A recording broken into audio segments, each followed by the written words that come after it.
Across the UK, on DAB+, on YouTube, on your mobile, and on your side.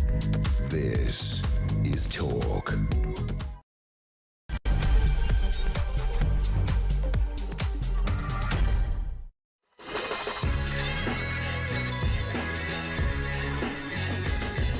Top of the morning, it is coming up to 3 minutes past 6. Mark Dolan on Morning Glory. A big 4 hours to come. A red box of broken promises. A tax on anyone that works. A budget for Benefits Street. A smorgasbord of misery. Yes, Britain's economic race to the bottom accelerates. And we will bring you reaction to every aspect of Rachel from Accounts' budget. The numbers don't add up, but what about the politics?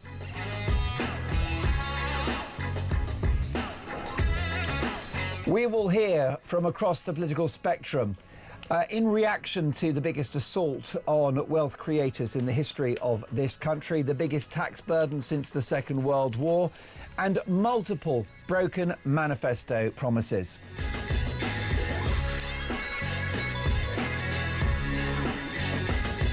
Millions more workers dragged into the higher rate of tax. A spiteful raid on wealth creators who have the temerity to work hard, save some money and live in a big house.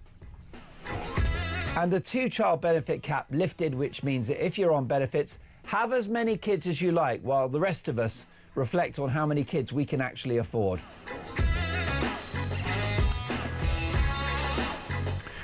And what we're going to do this morning is we're going to call Rachel Reeves. OK, we've got her number because this is Talk. We're not without influence. We have Rachel's number, Rachel from Accounts. And therefore, we're opening Rachel Reeves's answer phone to you. What I want you to do is call this programme, leave a voice note, and we will send it to Rachel Reeves. Your messages for Rachel Reeves's answer phone. 0344 499 1000. Is that how they do it, Christian? They're going to call the number and then they can leave the voice note. You can also text your message to Rachel Reeves. Text the word TALK to 87222. It's all happening, folks. Reacting to this seismic economic and political event. Is this the beginning of the end of the Labour Party? The beginning of the end of this particular egregious government? Is it the beginning of the end for Rachel and for Starmer, the worst double act since the craze? It's all about your opinion, so get them coming in. A very, very busy 4 hours to come. As the saying goes, let's talk. My studio guest in a moment, but let's take a look at the horror show that are today's front pages. Daily Mail, how to protect your money after the budget shambles. 8-page money mail pullout. You're going to need that, folks. You're going to need that tattooed on your body. Such is the egregious assault on any wealth that you may have, any savings whatsoever. By the way, this was an assault on anyone that goes to work. OK, this was an assault on Alarm Clock Britain to pay for the millions of idle ne'er-do-wells who don't even know what an alarm clock looks like. So you're waking up this morning at 6 minutes past 6 and you're about to stand at the bus stop in the freezing cold. You're going to sit in a taxi and try and make some money for a few hours with all the overheads that brings. And you're doing that to pay for people to stay at home, to watch Sky Telly, to gorge on pizza and ready meals. Welcome to broken Britain. The headline in the Mail: spiteful raids on strivers to lavish billions on Benefit Street. Rachel Reeves dropped a £30 billion tax bomb yesterday as she bowed to left-wing demands to boost benefit handouts. The Chancellor shattered Labour's manifesto pledges with a £13 billion 3-year freeze on income tax and national insurance thresholds. What this is, we know that Rachel Reeves is a liar. She's a proven liar. She's a liar. She's lied about her CV, and she lied in the manifesto about those no tax rises. She's also incompetent. It was described yesterday on the show by a left-leaning guest called Gina Miller, who's a big fat lefty, right? Ultra woke, hates Brexit, right? She ticks all of the boxes of being a big fat lefty, and she said that this particular budget was economically illiterate. So they've lost the dressing room, right? The left can't stand them, the right can't stand them, and it is a race to the bottom. The Daily Express, a budget for Benefit Street paid for by working people. The Sun newspaper, the Benefits Street budget. Strivers get hammered by £30 billion tax rises. Families will foot handouts bill for skivers. And that was the excellent, particularly snappy line from the Sun newspaper. If you go deep into the body of the paper, you will find the very strong headline, Strivers pay for skivers. And I think those words are going to resonate for many months to come. The iPaper, spend now, pay later. £26 billion in tax rises to boost benefits and tackle UK black hole. It's not the UK black hole, it is the Rachel Reeves black hole, folks. Daily Mirror, the caring chancellor. I mean, seriously, this is like reading some kind of Soviet newspaper, right? This is like Pravda or something. Budget with a Labour heart. Rachel Reeves yesterday delivered what only Labour can, a budget crafted with ordinary people in mind. No, I hate to correct the Mirror. Rachel Reeves yesterday delivered what only Labour can, a ruinous budget which all but guarantees bankruptcy for this country. The Times newspaper, high welfare, high tax. Reeves announces £30 billion of tax rises. 1 in 4 workers will pay the higher rate. Salaries to have stagnated for 22 years. And that's a good word, stagnated, because that's what we're going to have now until the next election. If we are lucky, is just 4 years of stagnation, potentially worse.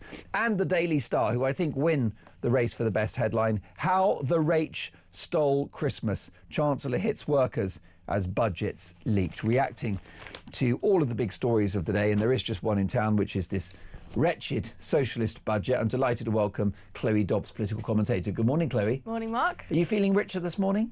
Absolutely not. I'm feeling pretty miserable. Rachel Reeves made everything sound all rosy at the dispatch box yesterday, saying, oh, the economy's going fantastically, it's going swimmingly. In fact, our growth forecasts have been upgraded for this year from 1 to 1.5%, completely ignoring the fact that the growth forecasts have been downgraded for the rest of Parliament beyond this year. And also, when did a Chancellor celebrate the number 1 when it comes to growth, right? 1 point anything is pathetic. I know. The reality is, if we want to get out of this horrific fiscal doom loop that we're in, we need to get our economy to a position where we can grow beyond 2.5% a year. And it's a huge problem for economies in Europe in general at the moment, because we just cannot grow. Per head, right, per listener and viewer to this show, 1% growth is a recession. Because that figure of 1% is fine. This is like, you know, the overall GDP of the country per it's individual. Not GDP per capita. This is it. Yeah. So if that figure is 1%, then you're looking at minus. My viewers and listeners, each and every one of them are in recession. Everybody feels like they're getting poorer. Every single time. The thing where I really feel it is food inflation. Massive. Well, I know inflation's high, but not just since Rachel Reeves has been in power, but when we had that big inflation spike under the Tories. Yeah, food inflation was crazy. And I feel like every time I go to the shop, you just buy a few snacks and it's like 30 quid. And I'm like, that's not even the days of food. And I've just somehow lost 30 quid. It's What's going on? It's not your big supermarket shop. It's at Tesco or wherever it is, right? Doesn't matter where you go. Yeah. I'm not buying wild. Caviar. No. The outgoing is crazy. And that's just one thing that is costing people a huge amount of money, not to mention the amount of money that TfL creams out my bank account for travel. That's one thing they've tried to give us to calm people down with this budget, is say, oh, we're doing all these tax hikes to pay so that we can freeze rail fares for 2026. That is just to disguise the fact that this whole budget really is to pay for a ballooning benefits bill that they've completely given up on tackling. That's what's really happened here. She said, none of this is my fault. These tax rises is because of the Tories, it's because of Brexit, it's because of Liz Truss, it's because of global headwinds, Donald Trump, you name it. She's blamed that. But the reality is this is because of Labour backbenchers that will not allow her to cut the benefits bill. It is crazy how much it is expected to balloon.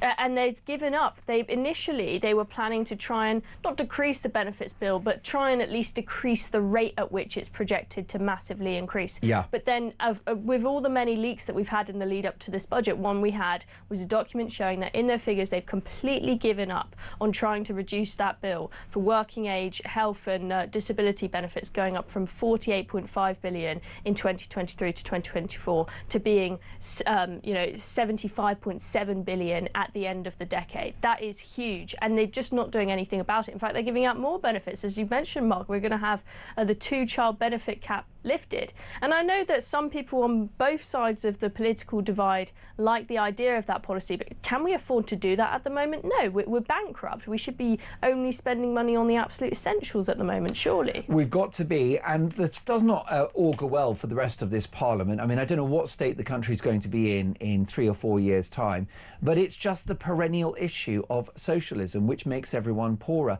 And what's really egregious in regard to this budget, you wouldn't be surprised if a Labour Chancellor clobbered the rich. It's what they exist to do. It's in their DNA. But what they've actually done is clobbered everyone, and they're going to drag millions of people into that higher rate of tax. There's also another tax that no one mentioned yesterday, even the Leader of the Opposition, and that is inflation. Which is the ultimate tax on everyone, and it particularly impacts the poor. You mentioned the cost of food, energy bills, inflation, which she proudly announced would be 0.5% lower in a year's time, which would still be more or less double the target of the Bank of England. So inflation, the cruel carbon monoxide tax, which you somehow can't see visibly, but which is destroying you. Yes, and she made the rookie error that most people make in their first week of studying A-level economics, which is to think that if the inflation rate comes down, that prices are coming down. No, sorry, if inflation goes down from 3.8% to 3.3%, that means prices are still going up by 3.3%. She said, oh, the inflation rate is going to be down by 0.5 percentage point, therefore I am bringing down the cost of living. And I'm thinking, have you ever studied economics before, Rachel Reeves? I mean, that is basic. Well, that's a million-dollar question. Has she ever studied maybe economics? She understood, but what she has done, since she came to power, is always cherry-pick statistics and spin them and make it out as if everything is going brilliantly, thinking that us members of the public are idiots and are going to fall for it, but we're not. We can see right through it. We can see exactly what she is doing here. You and I, listening to this show, think very, very carefully about reproducing. But now, following the Rachel Reeves stealing budget, basically the thieving budget, Rachel Thieves, following the budget yesterday, the work shy can have as many kids as they like. We'll discuss that next.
Big news coming this December. Our talkTV app is moving to the Talk app. You can watch, catch up and listen to all your favourite shows and podcasts anytime, anywhere, all on the Talk app. From Monday, 1st of December, the talkTV app will no longer exist, so don't miss out. So head over to your App Store or Google Play and search Talk now.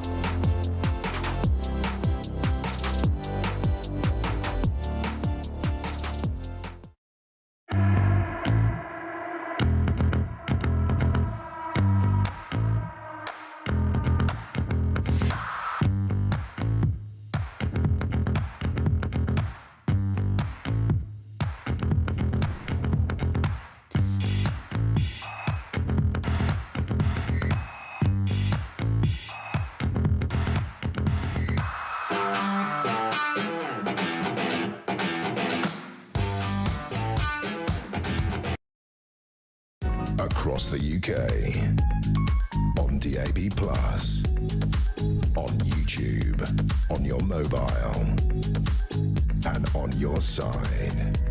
This is Talk. 6:18, this is Morning Glory. Mark Dolan with you for a budget reaction special. So much to get through. Feelings are running very high. Good morning, Mark, says Rachel. My message to the Chancellor is, please resign. So what is your message to the Chancellor of the Exchequer? We've got her phone number. We've got access to her answer machine. So why don't you leave her a message? This is Wayne. Take it away, Wayne. I am deeply proud to be Britain's first ever female Chancellor of the Exchequer. At the tone, please record your message. It's Wayne from Erdington, mate, in Birmingham. I'd like to say to Rachel Reeves, well, I'd like to invite her to Birmingham this morning and see if she'd like to watch all the families walk into school with a bounce in the step. You see them in the droves, 4, 5, 6. I'll tell you what, mate, we're just giving away more and more money to foreign people. It's criminal, absolutely criminal. Well, Trevor Kavanagh did say on the show yesterday that the lifting of the two-child benefit cap is a sop to ethnic Brits who perhaps come from cultures where families are bigger, and he essentially implied that the Chancellor and Keir Starmer are buying the Muslim vote, where British Muslims tend to have bigger families. Is that true? What do you think? Let me know. 03444 499 1000. That's certainly the suggestion of Wayne's answer phone message to Rachel Reeves. Good morning, Mark, says Roger in Hounslow. You said that the idle sit at home and gorge on pizza while on benefits. What about the thousands that deliver those pizzas on mopeds and also claim benefits? Very good point, Roger.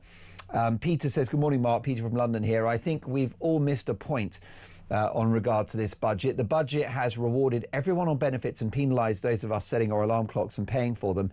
Any party that now runs on cutting benefits has already lost half the country's votes. Martin says it's all well and good raising the child benefit cap, but how are they guaranteeing that money gets to those children instead of cigarettes and alcohol for parents? It's an important point, isn't it, Chloe Dobbs, that when they say that lifting the child benefit cap will eliminate child poverty, or at least reduce it, that's only statistically, because the idea of poverty is defined by the gap between the wealthiest and the poorest. So the idea is you give money to poorer families and then you're reducing the inequality cap. Not really. It depends where that money goes. Yeah, absolutely. I mean, as I said earlier, one of the things that Rachel Reeves has done since coming into power is constantly cherry-pick statistics that suit her narrative. And so when you see this huge figure say you're going to have hundreds and hundreds and hundreds of thousands of children brought out of poverty as a consequence of this, I'm a little bit sceptical as to how great of an impact it's statistical. This will have. It's just it's a spreadsheet statement, isn't it? Yes, exactly. And also, people in this country, regardless of what the number is, are going to be infuriated if it turns out that the families that are predominantly benefiting from this cash splurge on lifting this two-child benefit cap are going to be people where there's either one or two foreign-born parents. And it's a difficult conversation to have, but it needs to be had, because we've reached a point in this country, especially with the asylum system, where what people are crying out for is for Brits to be put first. That's not racist to say that. It is just basic common sense that British people should be front in the queue, and especially at a time when we're broke as a country. There isn't a magic money tree where we can just, even if we want to give money to anybody and everybody from around the world, that we can do it. We simply cannot do it. And people are there's this deep sense of unfairness where not only are people frustrated with this budget, that more and more of their money is going, the people that work hard is going to people that don't bother to work, but it infuriates them especially when that money is going to people who weren't even born in this country, who have been given an opportunity to come and live in this country, but have decided to not pay their fair share and get up in the morning and work hard. They've decided to come here and live off the state. That is infuriating to the people that get up every single day, who, as you say, will be freezing at the bus stop this morning so that they can go work hard to pay for their families themselves. Well, this is why the Boris wave of immigration is so insane. It was such an act of self-destruction on our part as a nation, because if you're importing people in order to work in low-paid jobs like social care,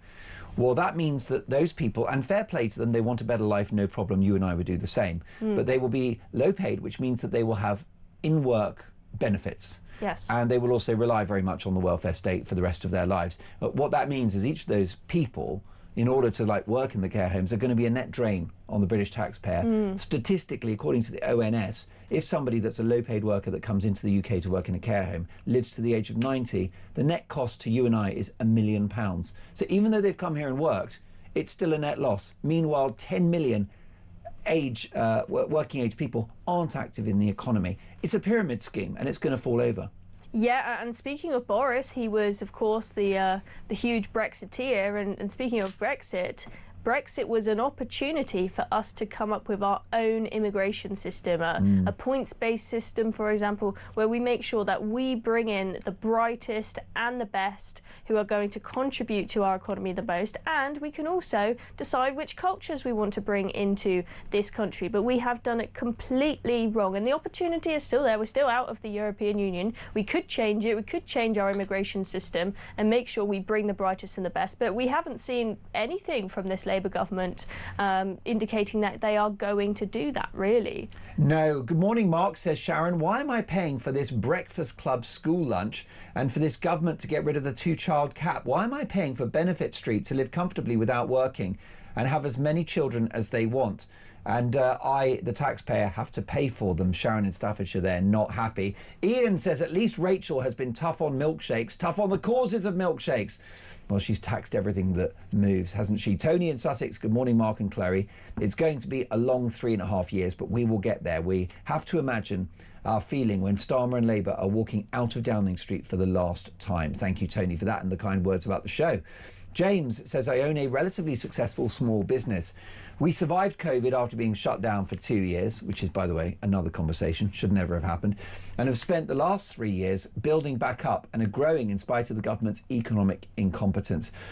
In the time of owning this business, I've seen the risk-reward incentives diminish, prosperity and quality of life in the lifespan of Brexit. And that's from James. That's damning, isn't it? Small businesses are really, really struggling. And one thing we should talk about is the minimum wage hike. Small businesses, especially businesses like pubs that employ a lot of minimum wage people, last year's budget was excruciating for them. When you've got the huge, huge labour cost increase of having both that national insurance hike last year and a big minimum wage hike, and we're moving towards phasing out the lower minimum wage for 18-year-olds. That was really painful. And what happened? We had huge unemployment. We have got the highest unemployment rate since COVID, and nearly half of those jobs that were lost were under 25s, because those are the minimum wage jobs, and a lot of those under 25s, they're going to end up then in the benefit system. They'll be in that loop often for life. So it's terrible for young people, and it's terrible for small businesses who barely survived COVID. Many of them closed down during COVID. Those that survived, they desperately need to just get back on track, and then they are slapped with last year's budget and now this year's budget saying, oh, we're going to put the minimum wage up again. They can't afford it. And they say, oh, this is all about living costs, this budget. This is all about helping those low earners. Yeah, it's great if you manage to keep your minimum wage job, but many people have been fired, and those who are looking to get their first minimum wage job, there are just none available because people are firing rather than hiring at the moment. Most definitely. Joanna in Salisbury, hi Mark. 5 years ago, if you had an income of £30,000 to stand still with your lifestyle, you would now need £38,000.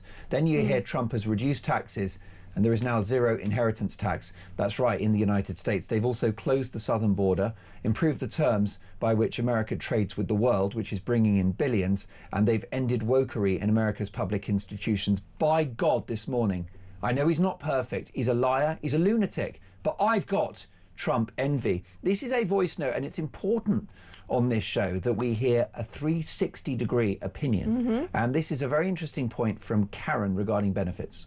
Not everybody on benefits. I wish he wasn't on the radio. I don't choose to have benefits. I don't choose to live this life. I am sick to death of being classed as a scrounger. You try living on £981 a month and tell me I'm doing really well. I don't have the luxury of takeaways. I don't have the luxury of Sky TV. Not everybody is a benefit scrounger who doesn't want to work. I don't choose to be ill. Now, Karen, I think that will likely be the most important voice note on today's show. Maybe the most important voice note of the week, of the month, of the year. Do you hear me? It is critically important what you said. And Karen, here is the point. We pay our taxes, we get up early in the morning, we set our alarm clocks in order to support someone like you. That's why I get up. That's why, if I think of Karen, if I think of you, when I sign up for my, self-assessment and send that check over, right, I do it with a smile on my face if I'm thinking about you. And the reason why, Karen, is because you exist as proof of why we need a welfare state. You can't work. You are ill. That is what it's for. I was in central London the other day, and there were about 20 people who were blind who'd just been to some kind of musical performance in town, and they're walking along, they've got the white sticks. And I'm thinking, these people cannot see, right? They literally, they have no sight. I would like them to have taxpayer support. And by the way, there's precious little support for the disabled in this country. But if you're blind, or you're profoundly deaf, or you have crippling back pain, or if you have bipolar disorder, this is what the welfare state is for. And Karen, you are the reason why we have benefits. And this is why I guarantee you, and I promise you, that my viewers and listeners have no problem paying taxes which can go to support those who cannot work. Karen, you're poorly, you're not well, you can't work. And this country is there for you. And the problem you've got, Karen, is that there are millions of people of working age who are not active in the economy, who are off sick with so-called stress or anxiety, whatever the hell that is. And there are others who simply choose benefits as a lifestyle choice. You are not one of those people, Karen. And it's critically important to understand that most people believe in a welfare state, believe in the safety net, but don't believe in a lifestyle choice. God bless you, Karen. We love you. And I'd like, if you're able to, Karen, do you want to give me a call? Because I'd quite like to put you on the radio, on TV, and I'd like to hear more from you about your situation. And for people, Chloe Dobbs, to understand the whole point about a benefit system is that they are there to help people that can't work. Karen is one of those people. Yeah, and I'm glad that Karen has called in, because it's important for us to recognise when we have this discussion about benefits that we are not trying to tarnish everybody with the same brush. We want a fair system, and a system where those that really need our help can get it, and people will be happy to go out to work and proudly pay their taxes if they know that that tax money is going somewhere meaningful. It's going to help those who are really in need. And if we didn't have a load of people gaming the system, that would mean that we have more money and more help for people who are genuinely disabled, genuinely sick, genuinely incapable of working and need our help. But instead we've got it thinly spread out when we've got loads of people who, as you say, Mark, are off work because of anxiety, stress. We've seen since COVID a huge boom in the number of people claiming benefits. The idea that there's suddenly been this exponential increase in the number of people who are severely disabled and severely sick is for the birds. Okay, even if we just brought the levels of benefits going out to pre-pandemic levels, we would be making a huge savings. I think it's something like 40-50 billion extra that we would have to play with. And that money might mean that people don't have to pay as much tax, but it also might mean that we're able to support people who genuinely need the money better. Most definitely, and Rachel echoes that view. She says, good morning, Mark, it's Rachel here. With the 2-cap benefit lifting, there are going to be children born who are going to be neglected and not looked after properly. Just awful. Rachel, there is zero evidence that lifting the child benefit cap is going to somehow transform the lives of children at the wrong end of the economic ladder in this country. The parents will have access to more financial resources. That is not the same as feeding kids, raising them properly, clothing them. And in too many cases, parents will not use that money to tackle the issues facing their child. I'm so sorry, but that is a provable fact. How about this, Paul? My blood is boiling this morning, Mark. Trevor Kavanagh is 100% right. Lifting the 2-child benefit cap is a bribe for Muslim votes. People I've spoken to are now more than ever determined to vote for reform. And Angie in Gloucestershire, hi Mark, looking forward to you discussing Kemi Badenoch's reply. Wow, come the hour cometh the woman. It was amazing to hear her defending working people. Well, Angie, we're going to have a look at Kemi's performance yesterday. Is Kemi back? Has she saved the Tories? This is a voice note. We've got access to Rachel Reeves' answer machine, and I'm asking you to leave a message to Rachel Reeves this morning. This is Anna, who's done just that. I am deeply proud to be Britain's first ever female Chancellor of the Exchequer. At the tone, please record your message. Rachel, in my spare time, I run a little course. It's to help people manage their finances. It's to help people organise their money if they're not very good at doing so, help them set aside money to pay bills, you know, maybe try to save a little bit. Well, that's up the creek now, isn't it? Let's be honest. So it's free or it's a voluntary contribution, and I strongly advise you come and attend. Thank you. Bye-bye. And a brilliant voice note. Great answer phone message for the Chancellor, Rachel Reeves. How long will she be Chancellor? Is this the beginning of the end of the worst double act since the craze, Starmer and Reeves? Let me know, 03444991000. Keep those answer phone messages coming for Rachel. And next up, we're going to have a look at what exactly motivated this budget. What is the political goal? I'll be asking Peter Cardwell live from the United States next.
Across the UK, on DAB+, on YouTube, on your mobile, and on your side.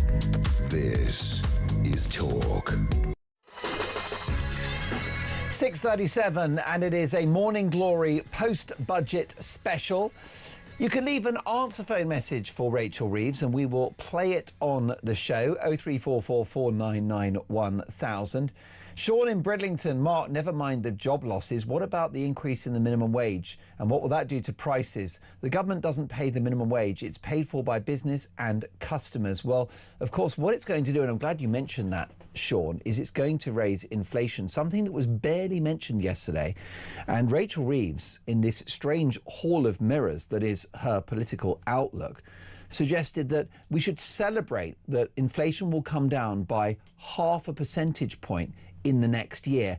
That is still almost double the target of the Bank of England. This really is the race to the bottom. Let's race over to the United States. And Peter Cardwell, of course, talk presenter, live from Washington, D.C. And Peter, you're supposed to be on holiday. I know, but there's just so much to talk about, Mark. It's Definitely. been a fascinating week. Well, definitely. I'd like to get to one or two stories that are actually playing out in the United States, but obviously you'll have had a keen eye on what happened in the House of Commons yesterday. What do you think was the political goal of yesterday's budget? Survival for Rachel Reeves. She certainly has been trying to appease many parts of the Labour Party. It was a budget for the Labour Party. It wasn't a budget for the country. It was a budget to say we're going to lift the two-child benefit cap. We're going to assist you on that. We're going to raise spending elsewhere. We're going to raise the minimum wage so we can say we're on the side of working people, when actually so many working people know that if you run a small business, your life just got harder. If you're a plasterer, a plumber, a labourer, a hairdresser, someone who is trying to employ other people in any way, even if that's just one other person, well, your life just got more difficult yesterday. If you're someone who's trying to save for your pension, that got more difficult yesterday because there's additional tax on all of that. Now, there are many things that Labour has tried to do. They tried to scrap the winter fuel allowance. That didn't happen. They couldn't do that. They tried to make the welfare bill a little bit smaller, £5 billion. The backbenches of the Labour Party didn't do that. So in trying to please everybody, Rachel Reeves has pleased nobody. There are lots of Labour MPs who will say, oh, you know, most of this is fine. But actually there is a bit of pain. And the fact is the numbers don't add up. The fact is that taxes went up, 43 of them went up yesterday. It is a very sad day, I think, for Britain. It's a really tough day economically. And as you say, just because inflation has gone down by, or may hypothetically go down by 0.5%, although so many of those projections have been proved to be wrong, well, inflation is still going up. You know, if you go, people know, listeners and viewers of Talk know that when you go to the supermarket and fill up your trolley, well, it's getting more expensive. When your kid says, I've got, you know, school trip, that's more expensive than it was last year, as is their uniform, as is their after-school clubs, as are, you know, all the other things that they will ask you for money for. People are really struggling at the moment, and life just got a lot harder for them as well as a result of this budget. Well, that's right. With anemic projections for GDP in the rest of this parliament, the course of this parliament, you know, 1 and a bit % per year, which is incredibly meagre. I think the Chancellor is going to learn the hard way, Peter, that you can have socialism or you can have economic growth, but you probably can't have both. You're right, and Labour bet the farm on growth. They thought that growth was going to be something that was going to be a major factor of what they would do over the last 17 or 18 months. The fact is that just hasn't happened for them. And really, as anybody will tell you, if you slap a massive national insurance tax on creating jobs, well, those jobs aren't going to be created. You and I speak all the time, Mark, to people who are the backbone of this country, who have those small businesses. I spoke to a hairdresser recently. He said, look, I employ about 15 people over 2 hairdressing salons. We have a trainee every year, and usually someone gives up or moves on or reduces their hours because they have a few kids or whatever, and usually we take that apprentice on if they're any good. And the fact is that they're just not doing that now. There's so many people not creating jobs, who are actively not creating jobs. I spoke to someone the other day before I came on holiday, actually, who said, I was going to create 6 more jobs, and then the national insurance tax came in, and I didn't do that. And the 43 measures that Rachel Reeves has created yesterday, well, that just makes it even worse. And there's so many different people who are trying to get that growth, who are trying to do the things that involve that.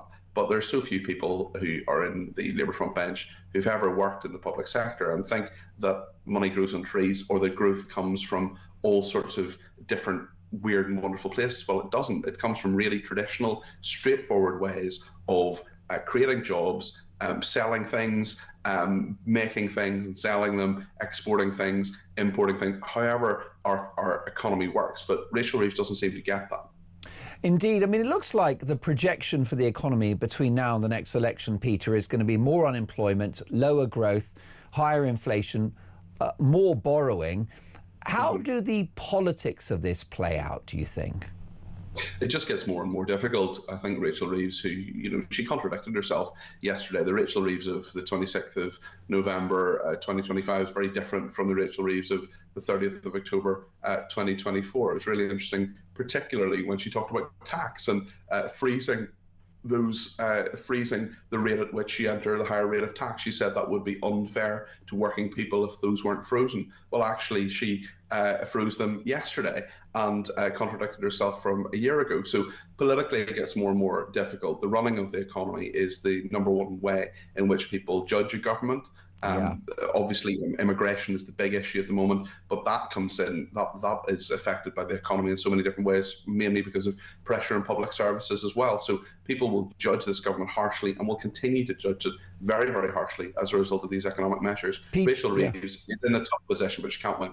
Peter, stay with us if you can. Chloe Dobbs is live in our central London studio. And Chloe, it's odd really, because if you were going to have a proper sort of socialist budget, you would clobber the rich. But what seems to have happened yesterday is that everyone's been clobbered, anyone that's got an alarm clock. Everyone's being clobbered because the rich have already left. The number of millionaires and billionaires who have already, since Labour came in, fled the country, gone to places like Dubai is absolutely huge, and consequently the middle classes are having to pick up the slack. Well, I say they have to. They wouldn't have to if Rachel Reeves had actually cut the ballooning benefits bill. Labour completely have given up on that and given a whole load of handouts. I mean, she spoke about the Motability scheme, saying we're going to get rid of luxury cars and we're going to make people go to face-to-face appointments for disability benefit. This is just tinkering at the edges. The bill for the benefits is just going to balloon and balloon and balloon. And then when it comes to inflation, which is one thing you've mentioned, Mark, the inflation going up has a whole host of issues, and that inflation going up is largely her fault. That is national insurance hikes and minimum wage hikes pushing up prices. But public sector payouts as well. Yeah, but what that means is that you've got debt interest going up because we've got a lot of our debt is linked to the inflation rate. That is a problem. And then it means when you've got benefits and you've got pensions that are linked to the inflation rate, that she's got to hand more money out for them. So we're just in this horrible fiscal doom loop, and much of it is her own making. It's not the Tories' fault, Brexit's fault, COVID's fault, and all the other things that she has mentioned. Most definitely. Peter, while we've got you, you are in the United States, and a gunman who shot 2 National Guard troops in a possible terror attack near the White House on Wednesday has been identified as a 29-year-old Afghan national. Can you tell us more about this? Yeah, I was absolutely horrified yesterday. I'm in Washington, D.C. for Thanksgiving, the big national holiday here, and I was absolutely horrified yesterday when a friend of mine was bundled into McDonald's. Actually, the door was locked because the shooter was on the loose, and it appears to be the suspect certainly is this Afghan national, a large area of central Washington, just about a third of a mile, about 5 minutes walk from the White House, about 2.5 blocks away from the White House, was locked down. There were National Guardsmen there. 2 of them have been shot and injured critically, not killed, as was misreported by, believe it or not, the governor of West Virginia yesterday. So there's 2 National Guardsmen are still alive, but they're in a critical condition. Also injured in the fire that came back was this suspect, who is this 29-year-old Afghan national. He's got 5 kids. He was brought over in 2021 by the Biden administration, given asylum by the Trump administration. Well, Donald Trump now is saying that all Afghan nationals will be reviewed and who are in the United States, and any processing of asylum claims from Afghan nationals will be reviewed now, and have actually been frozen as this has happened. So it's really shocked the United States. And yeah, as I say, my friend heard the shots and was kept in that McDonald's for over an hour. In fact, his hotel where he's staying in central DC couldn't get back into it last night because the place is absolutely crawling with law enforcement, as you would imagine it would be after such a horrendous attack. That is deeply traumatic for your friend, and I hope he's doing okay. That's a really, really awful experience for all involved. Let's take a listen to the response from the President of the United States. We must now re-examine every single alien who has entered our country from Afghanistan under Biden, and we must take all necessary measures to ensure the removal of any alien from any country who does not belong here or add benefit to our country. If they can't love our country, we don't want them. America will never bend and never yield in the face of terror. That is why tonight I can announce that I have directed the Department of War to mobilize an additional 500 troops to help protect our capital city. Well, there you go. Strong words from the President. You are on holiday, Peter, and you're in the United States for Thanksgiving. What are your plans for the big occasion? Well, I did an internship here years ago, my first foray into working in television, actually. And there is the people I stayed with, the family I stayed with, wonderful, wonderful people. They are hosting me for Thanksgiving later on today with their family. And tomorrow, actually, I'm doing a small event in their town for my book, which came out recently. And one of the people who's coming to that is the anchorman who I interned for nearly 20 years ago. So I'm really, really looking forward to that. But I'll be back on Talk next Wednesday. Oh, listen, we've missed you, but I'm glad you're getting a well-deserved break. And enjoy that turkey, Peter. Really enjoyed chatting. Thanks for staying up for an extra hour or so to join us, because it is in the early hours of Washington, D.C. over in the United States. Peter Cardwell back next week. Cannot wait for that. Fantastic book that he's got about the animals of politics. Well worth a read. Perfect Christmas stocking filler. What is not a good Christmas stocking filler are the contents of Rachel Reeves' speech. But has Kemi Badenoch come of age as a politician? We'll debate that next.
Big news coming this December. Our talkTV app is moving to the Talk app. You can watch, catch up and listen to all your favourite shows and podcasts anytime, anywhere, all on the Talk app. From Monday, 1st of December, the talkTV app will no longer exist, so don't miss out. So head over to your App Store or Google Play and search Talk now.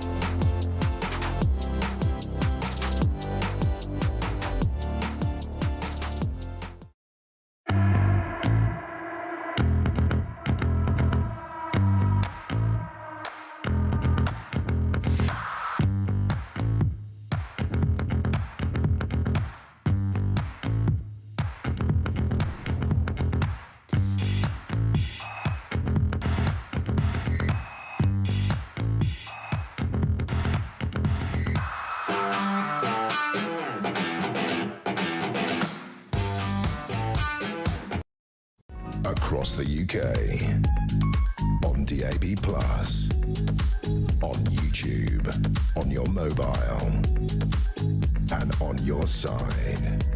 This is Talk. It is coming up to 6:53 and it's a Morning Glory post-budget special. What are your prospects? Where does this leave you now? Tell me about your financial situation. 0344 499 1000. In fact, you can even leave Rachel Reed's an answer phone message, which Perry has done. Take a listen. I am deeply proud to be Britain's first ever female Chancellor of the Exchequer. At the tone, please record your message. Morning, Rachel. I know you said that I should start feeling more money in my pockets, and I know yesterday you said that you was going to freeze fuel duty, but yet this morning I've got up to fill up my cab. It's got a day's work coming up, you know, bits and pieces to do. Everywhere in my area, diesel has gone up 4p in the last couple of days. I don't know if it's something you've done to affect the markets or if it's just retailers taking the mickey out of us all. Taking advantage of the situation, but yeah, I know, you know, you said that the fuel freeze and fuel duty, everywhere in my area has gone up 4p this morning. I wonder if you could help me out and just give me some answers to that. Thank you. Well, Perry, you're absolutely right to ask the Chancellor about that, and this is the unspoken evil from yesterday's budget, which is inflation, which will continue apace. And Perry, it's a tax on everyone. We're seeing it on petrol, on diesel, we're seeing it on energy prices, we're seeing it on food, as Chloe mentioned. Every aspect of our lives, the costs are going up, the taxes are going up, and what we earn is going down, down, down. And with it, this country goes down the drain. Sean says, good morning, Mark. I'd like to send a message to Rachel Reeds. Dear Chancellor Reeds, I'm writing to express my concerns about the recent budget, its potential impact on employment rates and small businesses in our constituency. He says, while I appreciate the need to raise revenue through tax increases exists, I believe that the budget does not do enough to support job creation, particularly in the private sector. With high unemployment rates, investing in public jobs could provide a significant boost to employment figures. Additionally, lack of support for small businesses is worrying. Yours sincerely, Sean. Well, Sean, you're so right. You should be Chancellor. Unfortunately, all of that will fall on deaf ears because what the Chancellor has done is chosen ideology over economy. And I'm afraid you can't have growth and socialism, just like you can't have open borders and a welfare state. Those are the realities. As Mrs. Thatcher said, the facts of life are conservative. I'm so sorry. I don't make the rules, folks. It's just reality. How about, by the way, the Leader of the Opposition, Kemi Badenoch? Angie in Gloucestershire said, good morning, Mark. Look forward to you discussing Kemi's reply to the budget. Wow. Come the hour, cometh the woman. Was amazing to hear her defend working people. Well, let's take a listen. All we've had is wallowing in self-pity and whining about misogyny and mansplaining. So, Madam Deputy Speaker, let me explain to the Chancellor, woman to woman. People out there aren't complaining because she's female. They're complaining because she is utterly incompetent. Real equality means being held to the same standard as everyone else. It means being judged on results. A fantastic performance from Kemi Badenoch at the dispatch box yesterday. Chloe, you might have to rejoin the Conservatives. I know, it's slightly tempting. I actually am still a member because I'm so disorganised that I haven't cancelled my membership. But that was very impressive from Kemi Badenoch. That was just one clip of many very fiery points that she made. She absolutely went for Rachel's budget for Benefit Street and the smorgasbord of misery, as she said. And what Kemi Badenoch was referring to there, Rachel Reeves complaining about misogyny, is the fact that Rachel Reeves, before the budget came out, decided to do a bunch of puff pieces in papers like the Financial Times to basically play the victim card and say, oh, I'm not a terrible chancellor, I'm an amazing first female chancellor of this country. People are just really harsh on me because I'm a woman. And Kemi Badenoch quite rightly said, woman to woman, as she said, that is a load of nonsense and you're just incompetent. Most definitely. And is it too little too late from Kemi? Why didn't we get this from day one? Because I think that the Kemi we saw yesterday is the politician people thought they were voting for all those months ago when she won the Tory leadership. Of course it's too little too late, and that has been the problem with Kemi Badenoch's approach, not just her taking her time to become a good performer at PMQs. One of the reasons why Conservative Party members paid for her is the fact that one of the reasons Conservative Party members decided to vote for her was because they thought she was going to be really fiery at PMQs and really give it to Keir Starmer. We didn't really see that. We've seen Reform really leading the opposition in the House of Commons. And when it comes to also policy, Kemi Badenoch took ages waiting to actually announce any policies of the Conservative Party, saying, oh, it's a marathon, not a sprint. But actually, by the time she decided to announce something good, like saying we're going to abolish stamp duty, everybody had switched over to Reform and nobody was even listening. As an HGV driver working ridiculous hours after yesterday's budget, I'm going to look at quitting, having more kids and living off the state. This will come as a shock to the wife who's in her 60s. You can't incentivise not working and expect a prosperous country. Steve, what a brilliant message. I've got a sting where I've got to delete the messages so Christian knows. Well, I'm keeping that on there because I want to read it again later.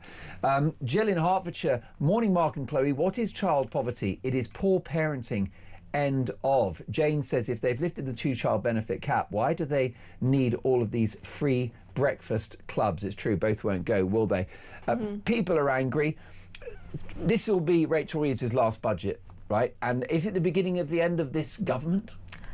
It's a good question. I think it's 50-50 whether she stays or she goes. You've got to bear in mind that if she goes, Keir Starmer goes down with her. And with the both of them, there isn't a clear successor to either of them. If you get rid of those, who are you going to have instead? You're going to have someone even more incompetent when it comes to the managing of the economy and the country. I'm not saying I like them, but they might be the better of several evils in the Labour Party. Be careful what you wish for. Well, it's a Morning Glory post-budget special. Leave your message for Rachel Reeves this morning, 0344 499 1000. What are your prospects? Let me know. More to come.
Across the UK.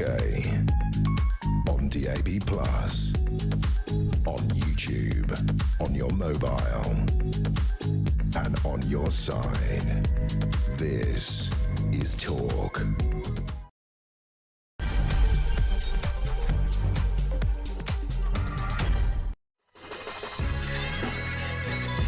Well, a very good morning to you. It is coming up to 3 minutes past 7. A litany of broken promises. A tax on anyone that works. A budget for Benefits Street. A smorgasbord of misery. This is Morning Glory. I'm Mark Dolan. We are bringing you full reaction to yesterday's budget. It is a seismic story, both politically and economically. And Britain's economic race to the bottom gathers pace and bankruptcy beckons. All we can expect in the next 3 years is more unemployment, more debt, more inflation, more misery for working Brits. The perverse pyramid scheme that is the British economy, where more goes out than comes in and where it doesn't pay to work, teeters on the brink.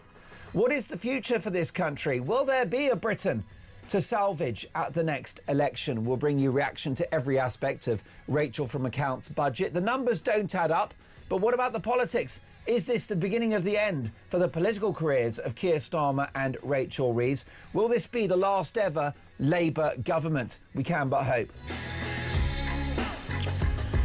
So this morning, my priority for the next 3 hours is to get your opinions on the national television and radio airwaves. What are your prospects now?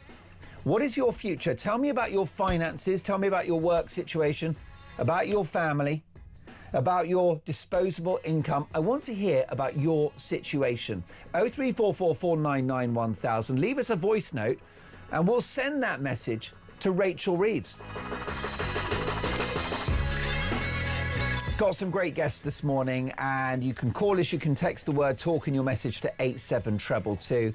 A big 3 hours to come. A Morning Glory post-budget special. It is the mother of all hangovers. But we'll get through it, folks, and we'll get through it with a smile. Don't forget, the worse things get, the bigger the change will be in 3 years' time. The tunnel is at its darkest just before the exit. Change is coming. Bring popcorn. But it's going to be a rough ride for the next 2 or 3 years. OK, folks, so look, lots to get through at 5 minutes past 7. We've got a special Dolan's dispatch on this egregious assault on working people coming up at 9 a.m. with instant reaction from Mail on Sunday's Dan Hodges. But it's all about your opinions. It's all about your voice notes to the Chancellor. This is Carl. I am deeply proud to be Britain's first ever female Chancellor of the Exchequer. At the tone, please record your message. Sure, listening to your speech yesterday, I was quite impressed to start off with. I don't mind paying more tax for the right reasons, anything for the greater good of the country. Then you got to the child benefit cap, lifting it for unlimited amounts of children, so Kelly and her 10 kids can get paid for my benefit. Yeah, great move, that. Indeed, I actually think that this lifting of the child benefit cap, the removal of it, I think it's going to be very, very politically unpopular, because it allows families who have no thought to their finances to have more kids, whilst ordinary working Brits, alarm clock Brits, think twice before having. I've got full disclosure. I don't talk about my personal life too much. I've got 2 kids. We didn't have more because we couldn't afford it. That is a fact. Meanwhile, others will be reproducing like rabbits ad infinitum. Let's get reaction now to yesterday's budget from Rachel Reeves. James Price, former Conservative government advisor. Good morning, James. Hello, sir. How are you? I'm very well indeed. What do you think were the political goals of yesterday's budget? What exactly was Rachel Reeves trying to do? I just thought it was brilliant. You know, it is 4D chess from Rachel Reeves, because the International Monetary Fund that bailed us out once in the 1970s, the last time that the Labour Party bankrupted this country, it doesn't have enough money to bail out both Britain and France, who is also teetering on the brink. And so by destroying our economy as quickly as Rachel Reeves is doing, we'll be the ones to get in and get that loan from the IMF and stop France getting it. Oh, yeah, it seems like it. It seems like it. I'm obviously being facetious, but it would be hard to work out a budget that would be more damaging if she were actually trying to do it. Because exactly as you say, this is a budget that takes away from Alarm Clock Britain, all the people who've got up and are listening to this as they get ready for work or to look after their families or to think about how they're going to put food on the table, and gives it to the people who aren't going to wake up for another few hours. And if you keep doing that, you keep spending more than you bring in, you keep raising that debt pile. It's not just a steady increase of debt. The more debt that we have, the more we spend just servicing that debt every single year. So things get proportionately worse, and so the deceleration gets worse. And so actually, it's not just a kind of steady managed decline. It's actually getting more expensive just to keep standing still, which is really bad. And at the same time, all the people you might look to generate growth, to generate new ideas and investment, are being so squeezed that they're going to start looking at places like Dubai, or even just like Italy or the United States or whatever, and think, why on earth am I going to spend the best years of my life in a country that is feeling poorer, is feeling less cohesive, there's more tension on the streets, there's more random violent crime on our capital city. And they might just think, well, actually, blow that for a game of soldiers. I'm going to go somewhere else. And if that happens, then you might want to call them, if you're Labour, unpatriotic to not let us take all your money and give it to the undeserving. But that's just going to make it even more difficult for the rest of us. And I think that doom spiral, sorry to ruin everyone's Thursday, has really begun now. Well, you're so right to mention violent crime. You've got, vehicle theft, burglaries, which have more or less been decriminalised. So not only are we paying very high taxes, we're paying high taxes, James, for crumbling public services and a country that's not all that great to live in anymore. And that's the real tragedy of it, isn't it? If this were a serious budget, we could look at the actual problems the country is facing. Debt is definitely one of them. An ageing population is another. And I'm sure we'll come on to the child benefit cap and why that's not going to fix that ageing and decreasing population. We've got a big problem with things like Russia and China. And even inside the country, organisations like the Muslim Brotherhood that are plotting to affect a takeover in coming generations. Those are places that need a lot more money in our intelligence services, in our defence. We know this. The Russians have been sending warships perilously close into British waters. Are we doing anything in this budget about that? There was nothing at all. And then you say, again, violent crime and things like this of making life just that bit easier. None of this stuff was addressed here. There was no strategic thinking whatsoever. It was purely taking the money of people who are listening and watching to this programme right now in order to try and buy back Labour votes and quell rebellions on the backbenches. So when Reeves or Starmer or any of these people say this was a Labour budget for Labour people, believe them. But when they say Labour people, they mean their backbenchers, and they mean the people whose votes they're trying to buy back. Not anyone who's maybe daft enough to believe them and voted for them last time, however decent those millions of people will be. Just never, ever believe Labour again when they say they're doing something to help you. They're only ever doing it to help themselves and their trade union mates. Yes, and it seems to have been political ideology over economic reality. And unfortunately, James, we're going to have to learn all over again that socialism doesn't work. Yeah, it's such a good point. It was the Blessed Margaret who once said, the problem with socialism is that eventually you run out of other people's money. Yeah. And she also said that, sometimes you do have to fight a battle more than once in order to win it. The problem is that it's easy to sound compassionate and nice and decent when you're spending other people's money, right? We're just asking those with the broadest shoulders to pay their fair share, they say. As if asking as if these tax rises were optional. And that sounds nice, but when you actually stop and use your grey matter for a little bit, this stuff all falls apart. There is nothing compassionate about saying to someone, right, you can't have any more kids that you actually wanted, Mark Dolan or James Price or anybody listening. We're going to take more of your taxes, though, to give it to these people who can't even afford to look after the children they've already got so they can have more of them. That is not compassionate. There's nothing kind about that. And, there's nothing the mistake of those children themselves, but it's not fair that those people who are already in very generous receipt of a very progressive and redistributive system where the top 1% pays something like 29% of all income tax, Top 2%, it's like 38%, and the top kind of 4 or 5% of earners pay more than half of all income tax. So already huge amounts of tax gets taken here, redistributed to people here, and people who can't afford to look after their own children still have those people support them up to 2 children. Now it's going to be however many. And I'm not suggesting, as some people might, that that's the only reason people will do this, but it's emblematic of the fact that there are so many people in this country now who will never be contributors to the exchequer, and it drags the money from the rest of us that should be being spent in schools and in hospitals, in our defense, right? In a couple of years' time, when China tries to invade Taiwan and the world economy goes kaput, and Russia uses that as a moment to invade our waters, and various horrible sleeper cells wake up in Britain, we are going to wish that we had invested a lot more money in defence now, when we've still got a bit of time to do it, than we actually are going to do, because Labour doesn't seem to care about this.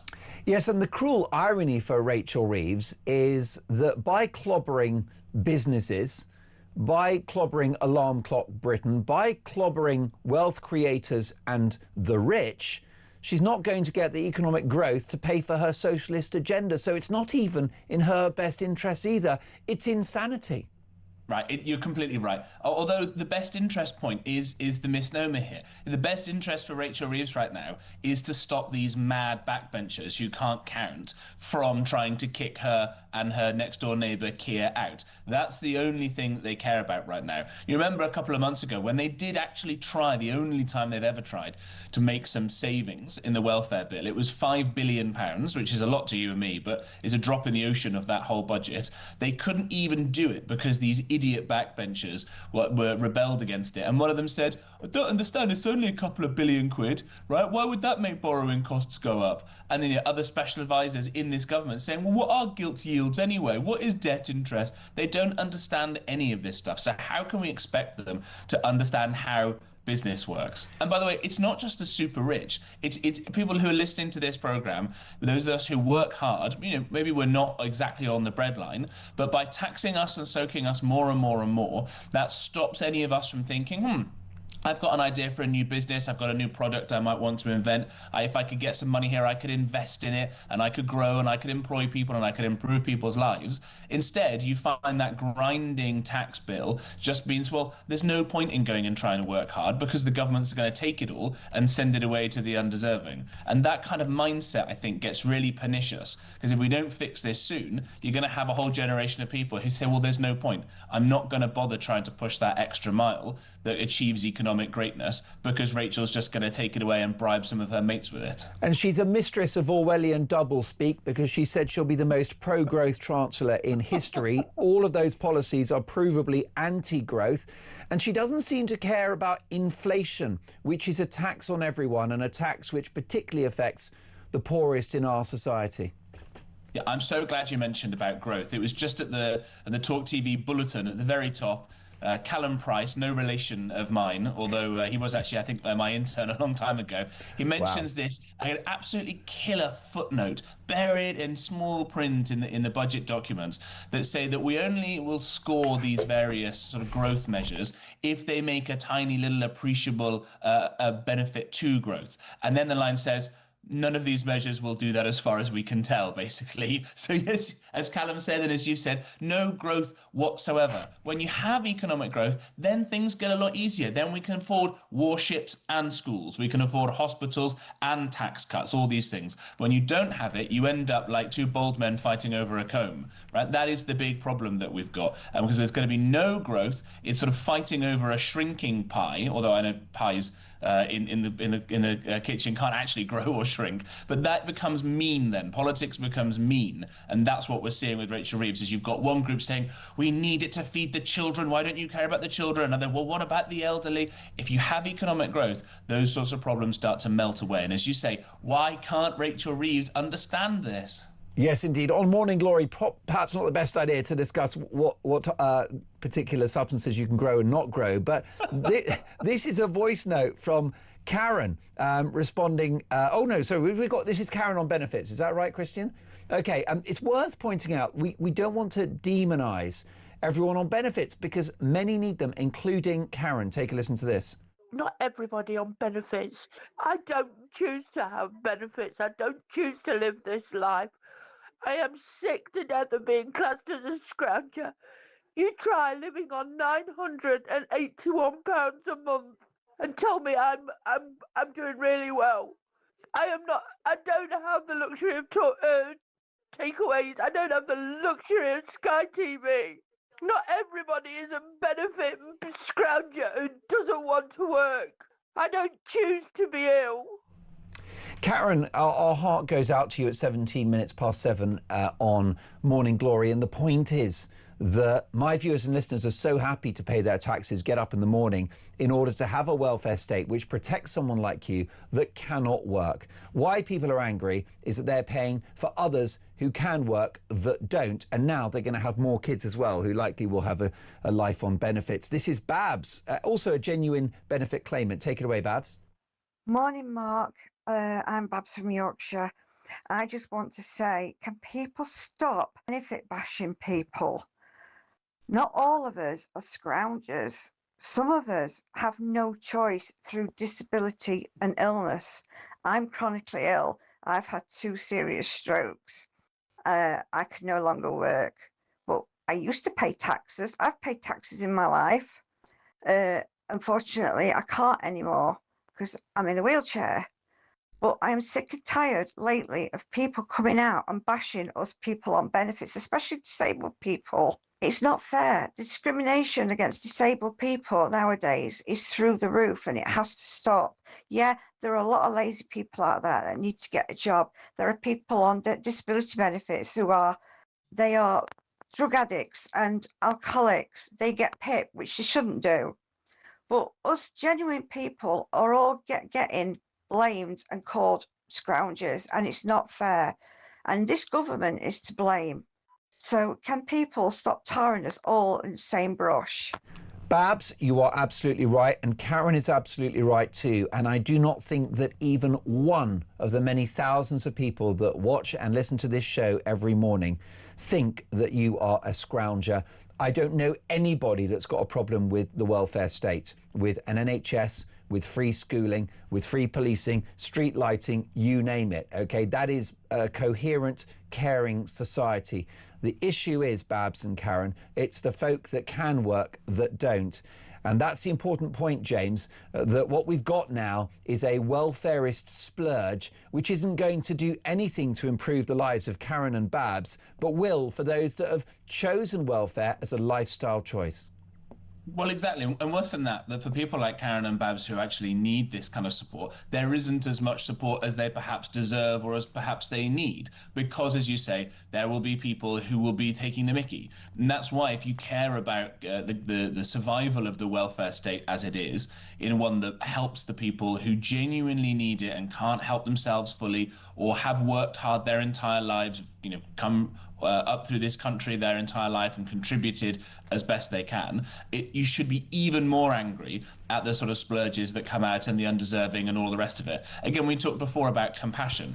There's nothing compassionate about condemning people who could easily go and work to a life of being stuck on benefits. And this is, by the way, what the Conservatives found when they came into government in 2010, that for loads of people, it just made economic sense for them to sit at home and claim benefits, even though they were perfectly capable of working, because those benefits were very generous and it stopped them from going and being incentivized to get a job. And the idea of universal credit and all those sorts of moves was to ensure that work would actually pay, because if you can work, we know it's a great thing to do to feel that you're contributing, to get out there and socialize and all the rest of it. And those for people who can't, then there's more money to look after them. We could be much more generous if we had huge amounts of economic growth and we were targeting people who genuinely needed it. That's the point here. Labour aren't doing that. They're just trying to buy votes. Most definitely. At 21 minutes past 7 in the morning, as we react to this seismic budget statement yesterday, I've got a simple question to you. Have I gone too far with this? But do we simply need to recalibrate society,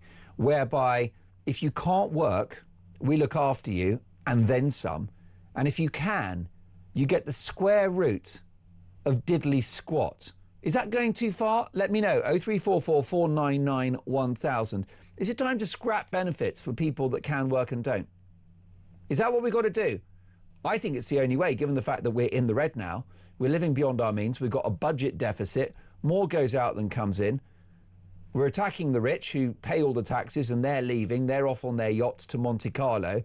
And you and I have got to pick up the tab of the income tax that they previously paid. Anyway, what do you think? If you can work but don't, should you get the square root of diddly squat? More on this next.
Big news coming this December. Our talkTV app is moving to the Talk app. You can watch, catch up and listen to all your favourite shows and podcasts anytime, anywhere, all on the Talk app. From Monday, 1st of December, the talkTV app will no longer exist, so don't miss out. So head over to your App Store or Google Play and search Talk now.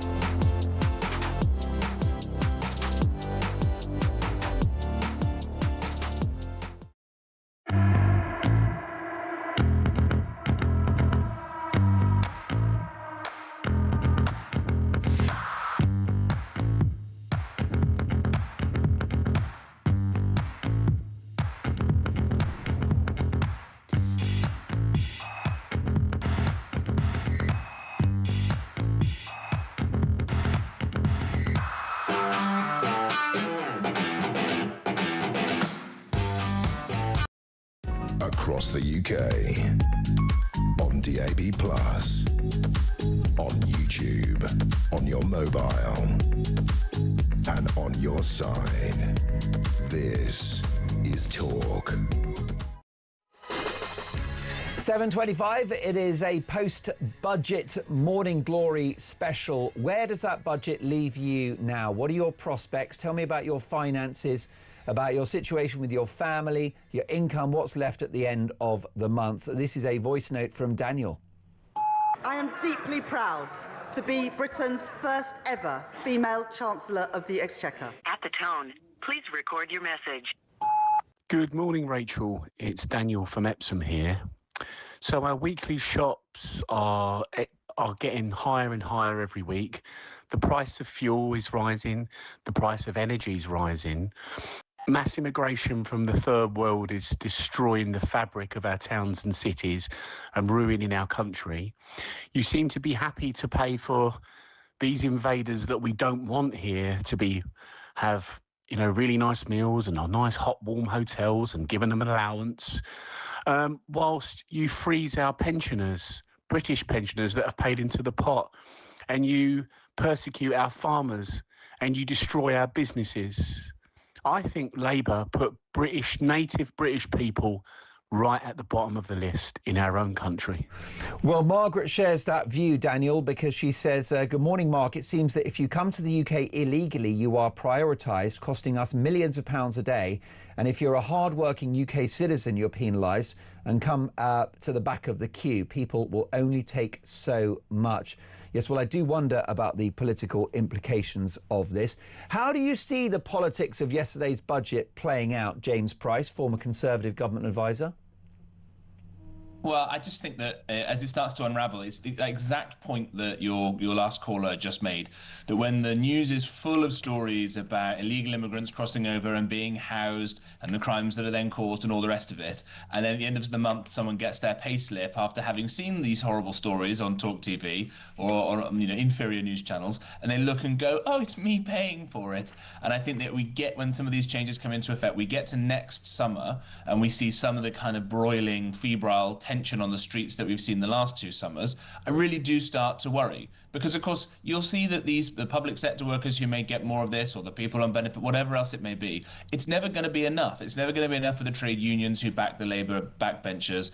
As Starmer keeps failing to get the boats done, he keeps failing to get anything else done, the kind of tensions keep broiling up. And this is what I said before the break, that when you don't have bags of economic growth, things get mean as people fight over what chunks there are, and things do become what they would call zero sum. Instead of nobody, it's not just both sides benefiting, only one side can benefit. And I do think that is a sort of left-wing worldview, that if you see someone doing well, you kind of go, they must have taken from somebody rather than created and generated new growth. I think that's the real problem. I think the other bit that it should be said that Labour did nothing on is what economists will call supply-side reforms. So if you're talking about granny freezing, that's absolutely tragic, and we'll know that some of that will sadly happen this Christmas. The way to fix that is for there to be a lot more energy being generated here in this country, because that can bring costs down. So we don't do all the North Sea oil stuff now that Ed Miliband has been turning off. We don't do, maybe a bit controversial, but shale gas, sometimes known as fracking. The Americans do that, and their bills are way cheaper, to the point that America is now an energy exporter and totally independent. No need for any kind of foreign energy sources. Or you look at France, when they do nuclear energy, and their bills are like 70% less than ours. We don't do enough of that either. So that's just one area. Imagine if we had loads more energy being generated. Imagine if we had loads more food being grown here. Food costs would come down, building more things. This is supply-side reforms that we could have encouraged through the budget by taking taxes off businesses, by cutting away ridiculous regulation that are hangovers from the European Union on, regulating the growth of cabbages or whatever it may be. None of that stuff was done there again, and none of the growth was going, and so things are just going to keep getting nastier, I'm afraid. And on the politics of it, Starmer's not long for this world, is he, or Rachel Reeves? He'll likely be gone just before or just after May. His replacement will be even more left-wing. This is the bit that really scares me, right? I've been bashing Rachel Reeves this morning, and everybody knows that she fibbed about her CV and has only kind of half the experience that she said she had, and all this sort of stuff. She is possibly still the most qualified person they've got to be Chancellor, which is terrifying. I don't think a single other person around that cabinet table has any private sector experience, as far as I've been able to work out. I mean, the former business secretary, now the chief whip, he lied about being a lawyer. I think he's only ever a trainee, for example. And you've got all these other people who've got no idea about how this stuff works. And then you come to Keir Starmer, as you say. The man doesn't dream. He said this himself. He doesn't dream. He doesn't have a favourite book. Right? There's just nothing in there. The only thing he seems to care about is talking about Arsenal Football Club. But if you've got this guy who's, by the way, lots of the backbenchers, people who are watching can see on the screen now, he still doesn't know most of those people. We still hear these stories where Labour backbench MPs having to go and introduce themselves to Keir Starmer, and he's been Prime Minister for getting on for 2 years now. He's been leader of the Labour Party for 5 years, and that is a guy who has not got a clue. He sort of blinks his way through all these international summits as a way to catch his breath. But as you say, these two guys, they don't seem like they're going to be long for these top roles, because the Labour Party are going to start being as mad as the Tory Party was and regicidal. The thing that scares me, though, Mark, is you say, who's going to come next? Because the most popular person in that cabinet amongst Labour members It's Ed Miliband, the man who's the reason behind why we're all shivering and freezing in our houses over this winter. That's a terrifying thought. Really enjoyed the double helping of James Price this morning. James, thank you so much for joining us. Look forward to our next on-air encounter. James Price is a former Conservative government advisor.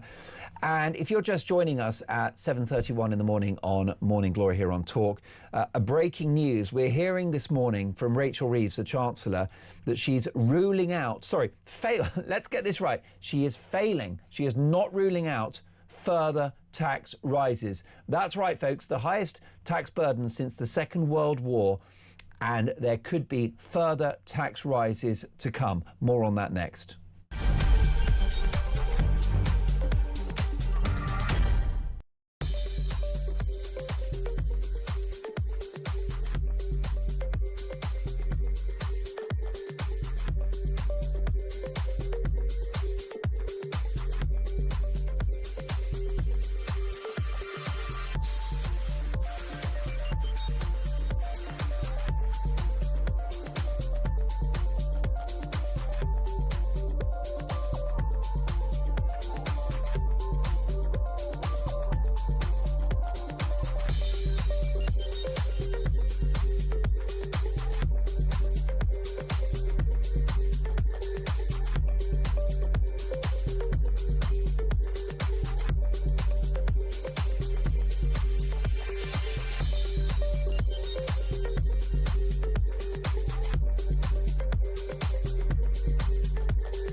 Across the UK, on DAB+, on YouTube, on your mobile, and on your side. This is Talk. 7:34 Morning Glory, Mark Dolan with you, and a comprehensive reaction to yesterday's budget statement. Where does this leave you now? Tell me about your finances. What are your prospects? I want to hear about your work situation, your family situation, your disposable income. It's all about you this morning. Here is a voice note from Sean. Morning, Mark. Sean from Grimsby. You know what? Since the budget yesterday, I'm fed up of aiming off the left. Oh, we've got to help all these starving kids. There's no kids in this country that are starving. Some kids might be hungry. You want to see starving kids? Go over to Africa. Right? And let me tell you, mate, as somebody who knows loads of people who are going to get loads of extra cash now, if you think this money is going to be spent on the kids, think again. It's going to be spent on fags. It's going to be spent on alcohol and weed. Great show, mate. Sean, I think you're so right. There is no evidence that lifting of the child benefit cap, the two-child benefit cap, is going to go to the kids. You're just saying it like it is. If Reeves had £1 for every and that she utters, we'll have paid off the national debt by now. That is from Steve. I want to talk about Rachel Reeves because it's breaking news this morning at 7:36 that she is not ruling out further tax rises. She's doing the morning interview rounds, and the Chancellor has said that she cannot rule out further tax rises, which is pretty extraordinary given that this is the highest tax burden since the Second World War, and we're not in a war. There's no reason why we would have such high taxes other than this dangerous socialist experiment. I've got another thing to say, which is, why isn't Rachel Reeves appearing on Morning Glory, because we have in excess of 500,000 radio listeners a week, okay? Conservatively, 500,000 people, right? On digital, you're looking at tens of millions of views a week on this network. So why isn't the Chancellor accountable to you, the viewers and listeners of Talk, the viewers and listeners of Morning Glory? It's an insult. It's a slap in the face. This channel represents ordinary people and represents their concerns as they stand at a bus stop at 4 in the morning, waiting for a bus that's late because our infrastructure is absolutely screwed, to go and work only to be taxed to the hilt by Rachel from Accounts to support those who choose not to work. Why isn't Rachel giving an interview to Morning Glory? She's the Chancellor of the Exchequer. This is a national radio and television network, part of the News UK organisation, one of the biggest media companies in the world. And Rachel Reeves won't give us 5 minutes. Shame on you. Shame on you. Good morning, Mark. Worried in Coventry, worried for Britain, worried for British people, worried for Christians and peaceful integrated immigrants. This government is going to be remembered as the government that has betrayed its own people. I'm convinced that the left and our government are deliberately planning to break our country. Gavin, good morning, Mark. I'm 30 years old, have a mortgage. I live paycheck to paycheck. I can't afford a dog, let alone having kids. This budget is helping the wrong people. Paul in Preston, good morning, Mark. Due to Rachel Reeves' budget, the light at the end of the tunnel has been switched off. Talking of switching off, by the way, from 2028, drivers of battery electric vehicles, right, EVs, and plug-in hybrids will face a new pay-per-mile charge of 3p per mile when using public roads. Whatever happened to saving the planet? And more importantly, whatever happened to saving money by buying an electric vehicle? Let's get the views of the co-founder of Climate Debate UK, Ben Pyle. Good morning, Ben. Morning, Mark. People that purchased electric vehicles have been subjected to a con job, haven't they? They were told they were going to save the planet. They were told they were going to save money. Neither is the case. That's right. Well, I mean, this is a case of I told you so. And I mean, that was very obvious quite early on into the development and rollout and the subsidy schemes that are available to people for these things. And if you think that, you know, the amount of money that was being offered by the government by way of subsidies for people to own these things was extraordinary. And there's a very simple rule: if something is too good to be true, then it is. And you were conned, and you let people, you know, smugness get the better of you. You weren't the planet savers, and you know, you walked into this trap, and it was very obvious that at some point the rug was going to be pulled from underneath you. EVs were an attempt to make people obedient, not an attempt to offer a climate solution. Then, you know, they offer only marginal benefits, and if you get rid of your petrol or diesel car prematurely, then, you know, you're still a net carbon emitter. They've got to make the car, haven't they?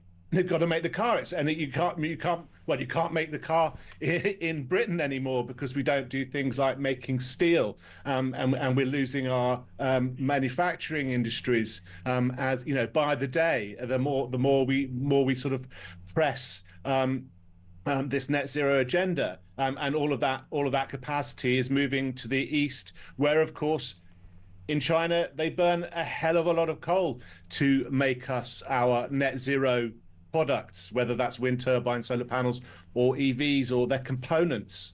Because even if it's got a British flag on it, you know, saying made in Britain, actually most of the stuff that, or even in Europe, most of that stuff probably came from manufacturers elsewhere. So you know, I think this has been obvious from the outset. And what really triggered my view on that was, at the time, a lot of this stuff was sort of wrapped around the idea of air pollution, and the EVs were nicer for cities because they didn't produce all this smoke, which may or may not be true. But pretty soon after they're being released to the public to buy, academics or so-called academics and so-called scientists from air quality research and from from the climate end of of research started saying that the air pollution from EVs was worse because of the brake, because these cars are heavier, so they put more wear on the tires and on the brakes, and these are the greater part of air pollution from automobiles. Also, listen, Ben, I'm no scientist, but is it not worse to breathe in particles of rubber and brake pad than gases? Oh, well, it depends on what the gases are, I guess. But well, let's say, I mean, I don't know, what would you rather breathe in? You know, petrol fumes or small chunks of rubber and Right. brake pad? I mean, I don't know. I'm not a scientist, but is it worth having that conversation? Well, it probably is. I mean, air pollution in Britain, even in London, is a tiny fraction of what it was a century ago. Yeah. So even if there is more pollution from the tires and from the brakes than there was sort of 10, 15 years ago, it's not.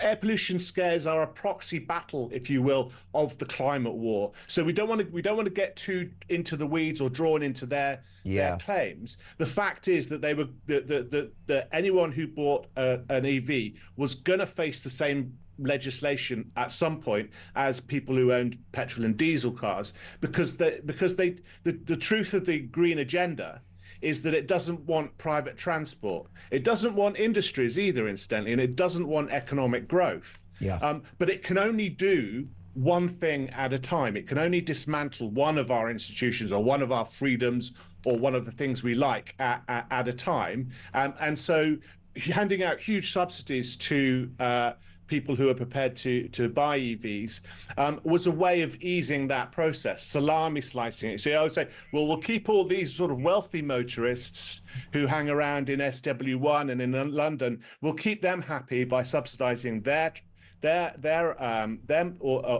cars and their mobility. Meanwhile, we'll push people slowly off the road at the other end of the market. You know, the poorer people will say it's for your own good, all of this legislation, and we'll price them off the roads. It's nothing more than communism in a green rosette, in my humble opinion. Here is the Chancellor on the subject of electric vehicles at the dispatch box yesterday. I will ensure that drivers are taxed according to how much they drive and not just by the type of car they own, by introducing the electric vehicle excise duty on electric cars. This will be payable each year alongside vehicle excise duty at 3p per mile for electric cars and 1.5p for plug-in hybrids. And let's be clear that if we didn't have this insane, self-destructive, zealous approach to net zero, the crazy unsustainable target, then many of those tax rises, if not all of them yesterday, would simply not have been necessary. We are paying through the nose for net zero whilst China build coal-fired power stations for fun. It makes no sense. If you want to make sense of it, I highly recommend Ben Pyle's Substack. Just search Ben Pyle in the Substack website, and I'll tell you, you will learn a few things. He's the co-founder of Climate Debate UK. Ben, do join us again soon. Really enjoyed our conversation. Johnny has left a message for the Chancellor, Rachel Reeves. Take it away, Johnny. At the tone, please record your message. It's Johnny in the van. I've got a small business. I am now going to be laying off my couple of blokes in the new year. I can't afford them anymore. And I've also told my accountant that I'm going to deregister for VAT. I'm going to scale my business right down, so I'm just about making enough money for myself. There's no point in scaling up my business anymore. I've been trying to grow it and make it bigger and better, and so there's no point. There's absolutely no point anymore. You know, the more I do, the more I'm taxed, the more gets taken off me. They're going to get less money out of me now, and I'm sure I won't be the only business in the UK doing that. Johnny, I'm so glad you left that voice note, and it's deeply troubling. We really are in economic quicksand now, where it doesn't pay to work, and a wealth creator like John, a guy that employs people, is now going to lay people off and scale down his business because of the environment in which he's been asked to work, because there's no incentive. Why should he? Why should he take risks and have overheads and employ someone, by the way? We haven't even just got to the taxes and the inflation. We've also got the red tape and the workers' rights package, which is going to mean that if you hire someone and they're rubbish, you can't sack them and you'll have a tribunal. And just to make that end quickly, you write a cheque for 10 grand. We really are in dark times. Alison in Halifax, can you cheer me up? I don't think so. Have you got any good news for me, Alison? I'm afraid I haven't. I'm like, I worked till I was 63 years old, never had a penny off the state. I'm sorry, 64. I'm 65 now. Have to leave because I've got a physical thing with I need a hip replacement. Right. And actually, I think Karen, what Karen was saying, she's probably getting rather generous if she gets £980 a month. The majority of people like me who don't get PIP, don't get extra anything, we get £410 a month to live on. And here's the question I've got for you, Alison. What do you think about this lifting of the two-child benefit cap? Because I think there's no evidence it will go to the kids. What do you think? Well, I live in a poor area, and trust me, I know a lot of families like this. I know families who actually women who actually get evicted and say, well, it doesn't matter if I don't pay my rent, even though the dole are giving them it, because, hey, I've got kids, they've got to give me somewhere to live. And yes, I know they have a baby. When they get to 2 years old, when they're supposed to be looking for work, and they will have another baby. So, yes, I think it's just going to encourage people to have kids so they can have money. Where are we going to go as a country? What are the prospects of this country, do you think, Alison, in the next 2 or 3 years?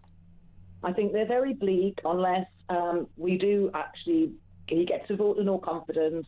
I remember it happened to Callaghan way back in the 70s. Yeah. You get a vote of no confidence and then we have a general election.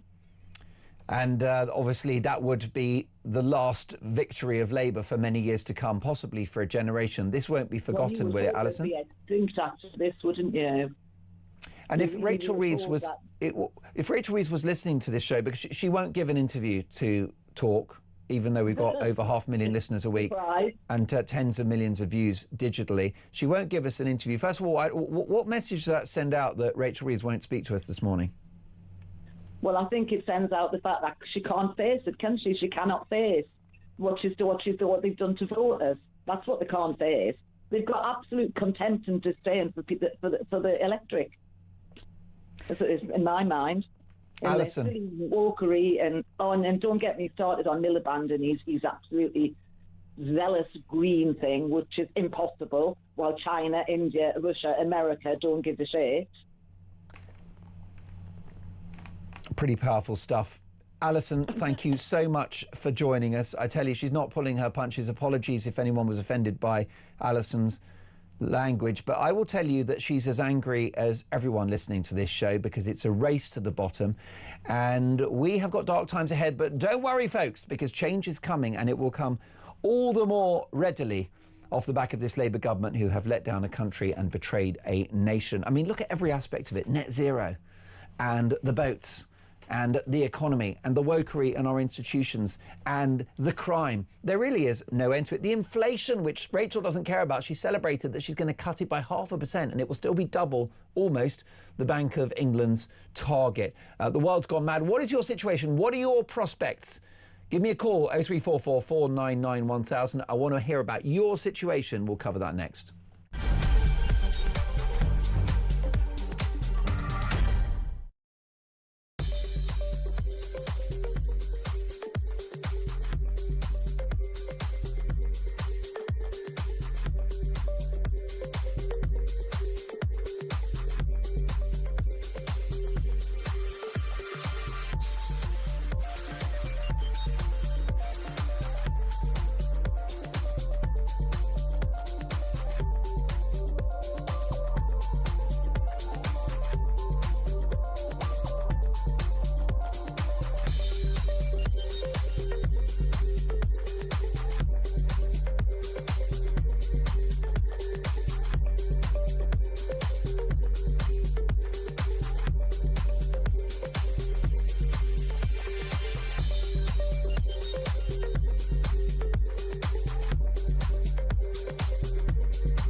Big news coming this December. Our talkTV app is moving to the Talk app.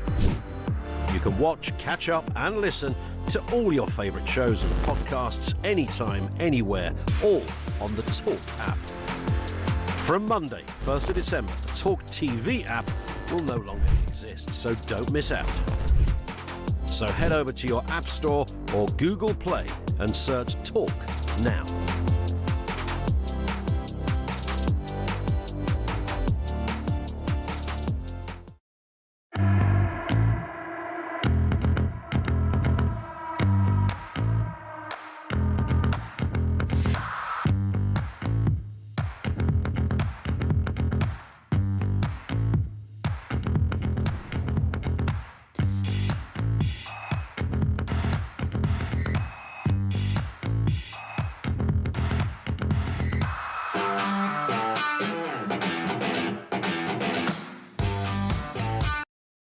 Across the UK, on DAB+, on YouTube, on your mobile, and on your side.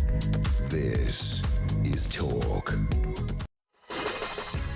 Good morning, 7:53. This is Morning Glory. Mark Dolan with you until 10 a.m. At 9 o'clock. My reaction to yesterday's budget. I'm not pulling my punches, and I'll get live reaction from the one and only Dan Hodges from the Mail on Sunday. So much to get through. Good morning, Mark, says Don. Our economy is like a hot air balloon going down, and Reeves is running out of things to throw over the side. How about this from Gurdeep, who says, good morning. The child benefit cap was put in place to prevent welfare exploitation while ensuring support is directed where it's genuinely needed and that parents take personal responsibility for their own children.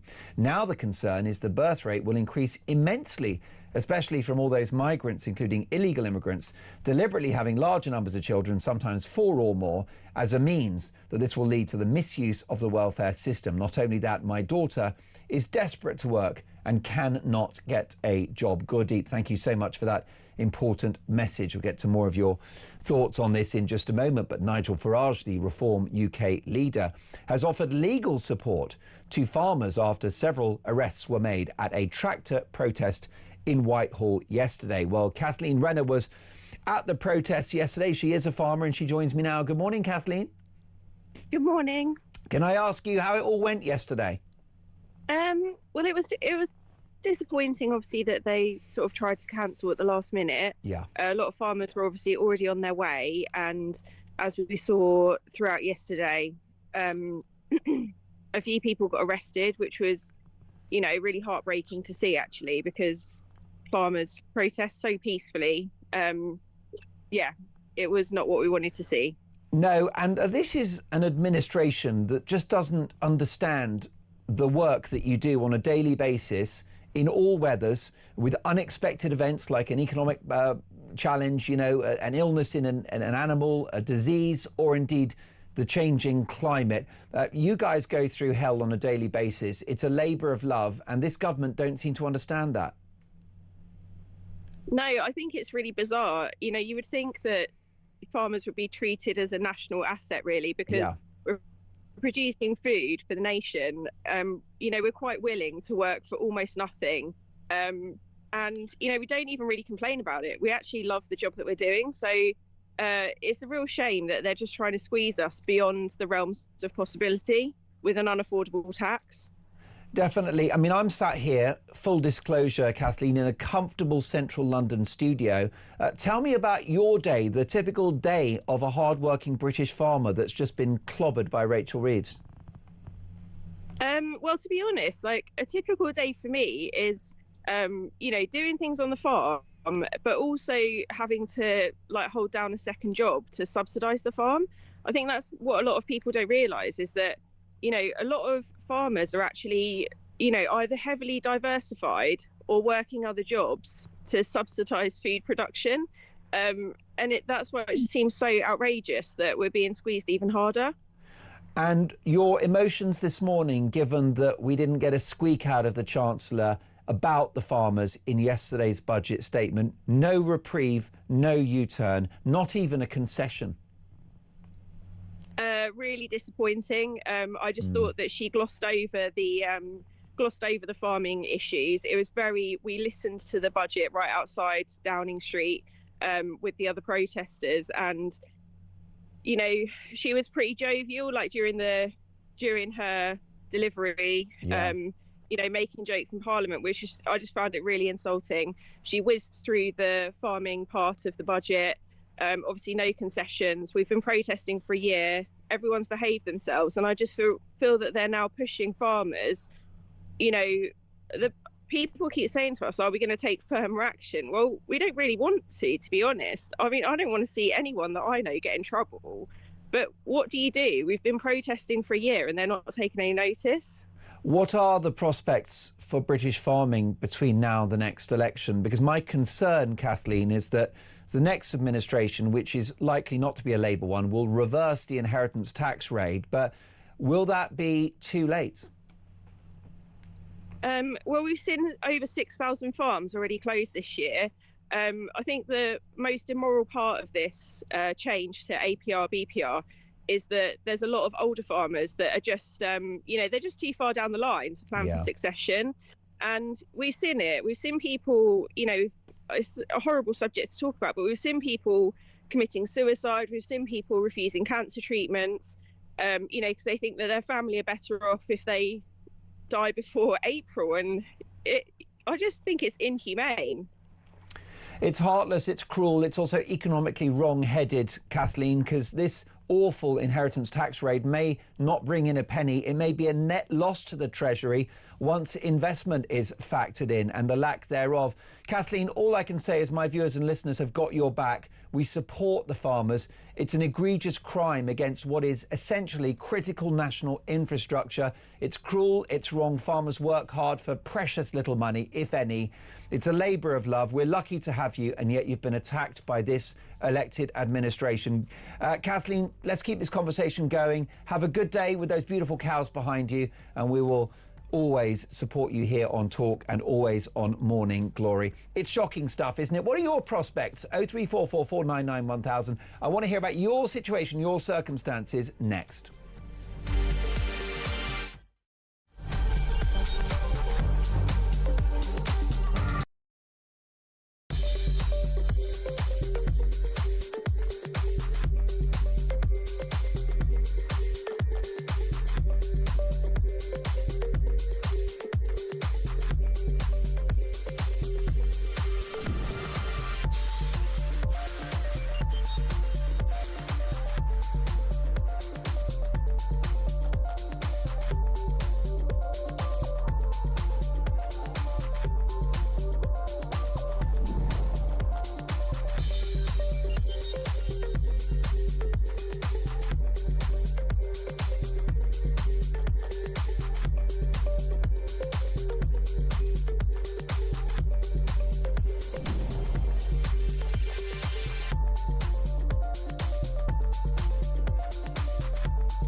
Across the UK.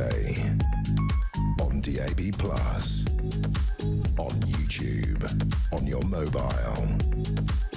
And on your side. This is Talk.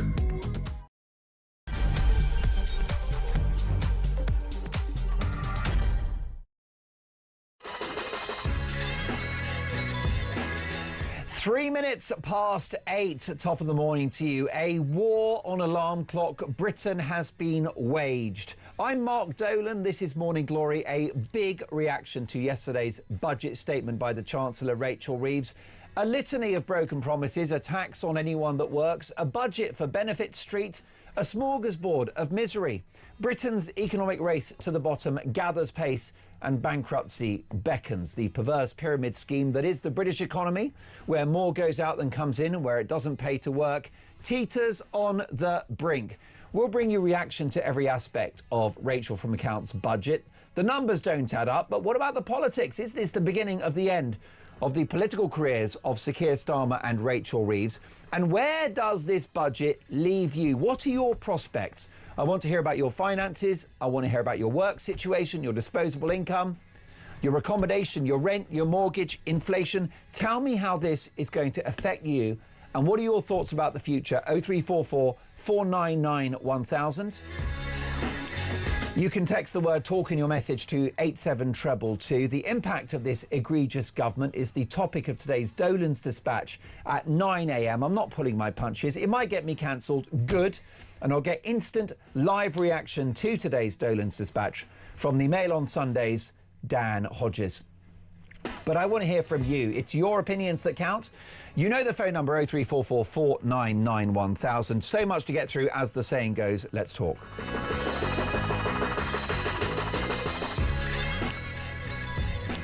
Now, quite an interesting debate has sparked off the back of this show this morning. Of course, we're looking at the ever-increasing tax burden, the fact that inflation is going to continue to rise, government borrowing costs, unemployment, all of it up, whilst growth through the floor. But there's been a debate about who exactly is a benefit claimant and are they lazy ne'er-do-wells? A very compelling voice note from Karen. Take a listen. Not everybody on benefits. I don't choose to have benefits. I don't choose to live this life. I am sick to death of being classed as a scrounger. You try living on £981 a month and tell me I'm doing really well. I don't have the luxury of takeaways. I don't have the luxury of Sky TV. Not everybody is a benefit scrounger who doesn't want to work. I don't choose to be ill. Now, all I will say to you, Karen, is that my heart goes out to you, and I know I speak on behalf of all of our viewers and listeners, that, first of all, it's devastating what you're going through, and may God bless you with your health challenges, is the first thing. The second thing to say is that there isn't a single viewer or listener to this show that I think is against the idea of a welfare state, that is against the idea of a safety net. The principle that if you cannot work, you are supported. Whether you're blind or disabled or have a chronic health condition, you might have devastating back problems. You may have some kind of autoimmune disease. You could have bipolar disorder, right? Those are serious illnesses, and that's why we pay our taxes. The concern is that what happened yesterday was to support those for whom welfare is a lifestyle choice. An interesting response to Karen's voice note from somebody else. Do you know their name? What are they called? Pardon? Kevin, let's take a listen. Oh, there you go. It would be useful if I could read. Here's Kevin and his voice note. Just listen to the voice note from Karen. I'm wondering, that 900 and whatever she gets paid a month, is that all the money she has, or does she get her housing benefit and her council tax paid? Because I don't have that kind of money spare a month, and I work full time. I think the point is, Kevin, and you're so right to point that out, and others have pointed it out on the text messages. The truth is that it is a lot of money, right? £900,000 a month. Of course it is. If you are physically debilitated and cannot work, then I think that that's okay. I think that's why we pay our taxes. The issue you've got is that millions of people are on benefits who could work and do not. Upwards of 10 million working age Brits are not active in the economy. Over 50% of British citizens now take out more than they put in. Let me tell you, that doesn't end well. Good morning, Mark, says Hannah.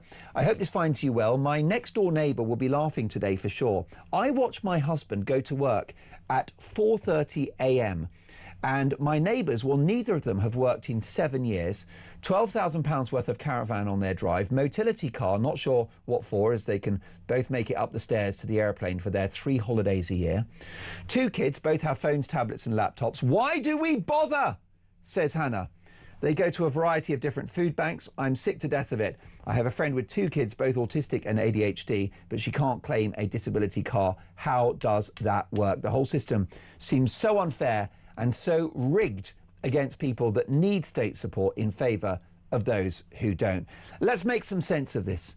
In the company of one of the keenest political minds in the country, Isabel Oakeshott is Talk's international editor. Good morning, Isabel. This is the problem. Yesterday's budget, perverse incentives. Absolutely. I mean, it was hard to listen to that call from Karen. You know, it really hits you in the guts, doesn't it, to hear it all like that? Because this is the problem. You know, when the state hands out, without asking anywhere near enough of the right questions, really substantial sums of money to people who actually don't need it, it enrages hardworking people who are having to pay for it. And in that rage, the real victims are kind of collateral damage. And the real victims of benefit scroungers are actually not just those of us that have to pay for it, but people like Karen, who could actually be given more benefits if there weren't so many people freeloading. It sounds very much as if Karen is not getting as much as she needs to live a decent, dignified life. She's not getting enough to have those luxuries that the other caller mentioned about their next door neighbour, the foreign holidays, the smartphones, the high-tech stuff. Yeah. She's only getting just about enough to survive. Why is that? Well, because we've got a distribution problem. There's an awful lot of money in the benefit system, but it isn't being directed to the right places. And I personally do not agree with the lifting of the 2-child benefit cap. Now, what Reform has said is that they would lift the cap for certain groups of people. And by that, they mean British nationals who have paid into the system. And I think there is a good argument for that. There's a good argument because we want British people to keep having children. Is it also my understanding that they need to be in work under Reform's proposal as well?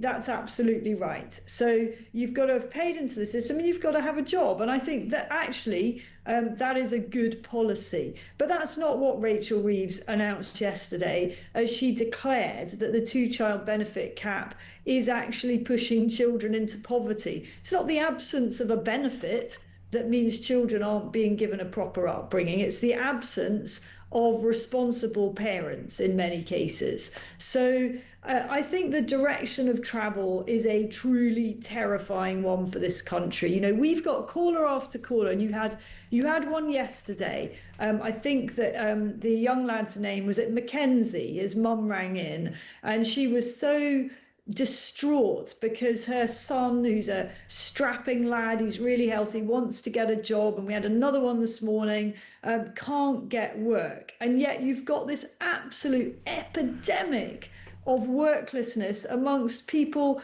who just are choosing not to bother actually going out and doing a hard day's work. And it's a tragedy. It's a tragedy for them, because work isn't just about earning, is it? It's about the joy of life. You know, you and I, Mark, we're lucky enough to have jobs. I assume anyway, speaking for myself, I absolutely love what I do. I can't believe in many ways that I'm lucky enough to be paid for what I do. And I know most people don't feel that way about their job, but most people get something out of working. You know, the routine, the feeling of satisfaction, that Friday night feeling, even if you work in a tough job, you know, an Amazon delivery driver, or you work in a factory, You get to Friday, you've done it, and then you can reward yourself. Work is of huge value in and of itself. And when you have a benefit system that is so lavish and unquestioning, we're actually condemning people to a lower quality of life. Even if they're consuming and it looks as if they're having a great time, just taking off the taxpayer, how satisfying is it really to sit on your backside all day and have other people paying for your lifestyle? I'm not sure that is a rich life in the true. No. Oh, they've all got mental health issues. They're all depressed. They've all got stress and they don't know why. And the reason why is because they're having ready meals and sat at home watching Sky all day. They don't get any exercise. And naturally, they're in a dark place mentally. So it's not even the way to go. There's something very redemptive, isn't there, Isabel, about work. And you get up in the morning, you set your alarm and you achieve something with your day, which therefore is in many ways bad news for those who claim benefits needlessly. And Isabel, where is the evidence that the lifting of the two-child benefit cap without any caveats at all, without any terms and conditions, will go to the kids? I don't think there's any evidence of that at all. I mean, it goes into the family pot of money that's used however it's used. I think, it's truly concerning, the direction in which we're headed on so many of these things. And it is ideological. That's what it is. We sat there yesterday and listened to the Chancellor gleefully announce her plan to charge what she called a surcharge on high value homes. A truly ridiculous policy, because it's only going to raise a few $100 million, which in the grand scheme of Rachel Reeves spending is an absolute rounding error. I mean, that's a round of drinks. And the misery that that's going to entail, and the fact that the impact it's going to have on the housing market of anyone who's got a property that's approaching that bracket. Well, she just devalued those properties in one fell swoop yesterday. People are just going to sit on those properties and hope for better days to come. So all of that, whilst announcing 1.8 billion on digital ID cards and so on, this is ideological. And you asked at the beginning of our segment today, at the top of the hour, you said, where does this leave Rachel Reeves and Keir Starmer politically, their positions? Well, I'm afraid to say, if anything, within the Labour Party, it actually shores them up for a bit, because, normal, ordinary people, hardworking people who are having to live in the country that they've created see this for what it is and are depressed and frightened.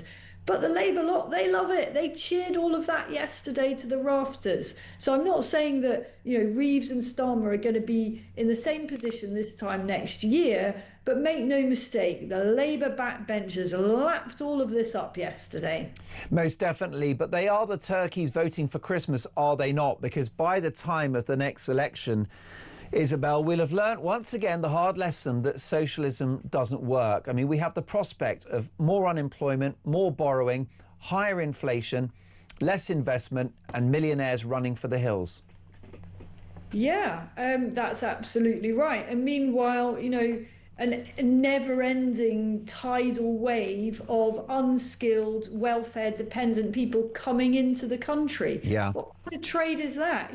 Bye-bye millionaires, bye-bye professionals as well. It's not just millionaires that's leaving. This is really important. It's people in their 20s, people in their 30s, people in their 40s who are just saying, what, sod this. My son's just starting out his career. He's 18. He's starting that out, not in the UK, because it just doesn't feel right now as if that is the place to begin building something. And, you've got so many teachers, so many healthcare professionals, and the other people who are the backbone of our nation, on whom we all depend for decent healthcare and the education of our children. We are hemorrhaging these people. And meanwhile, the OBR in projections yesterday said, yes, net migration is going to go down a bit for a few years.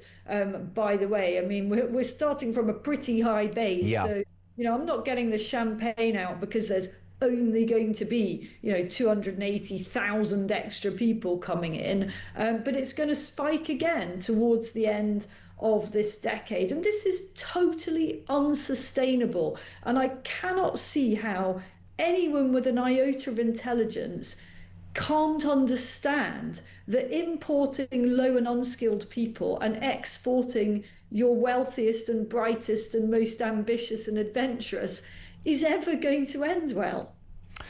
Isabel, thank you so much for your common sense and your incredibly well articulated views. You speak for millions. Isabel Oakeshott is Talk's international editor, who is basically calling out the Ponzi scheme that is the British economy. And let me tell you, it is about to tumble.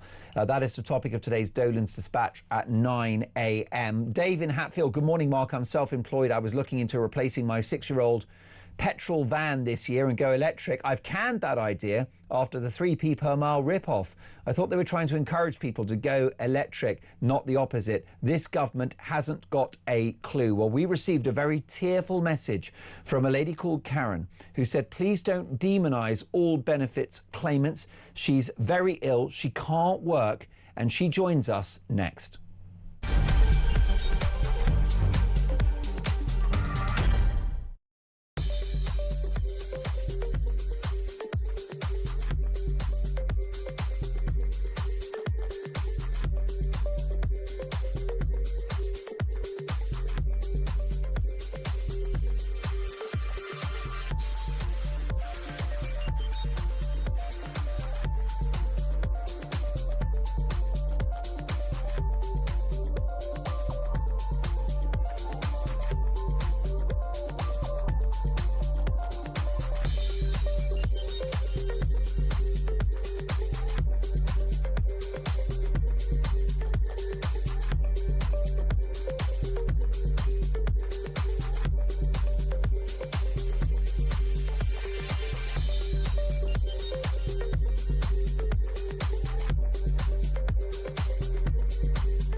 Big news coming this December. Our talkTV app is moving to the Talk app. You can watch, catch up and listen to all your favourite shows and podcasts anytime, anywhere, all on the Talk app. From Monday, 1st of December, the talkTV app will no longer exist, so don't miss out. So head over to your App Store or Google Play and search Talk now.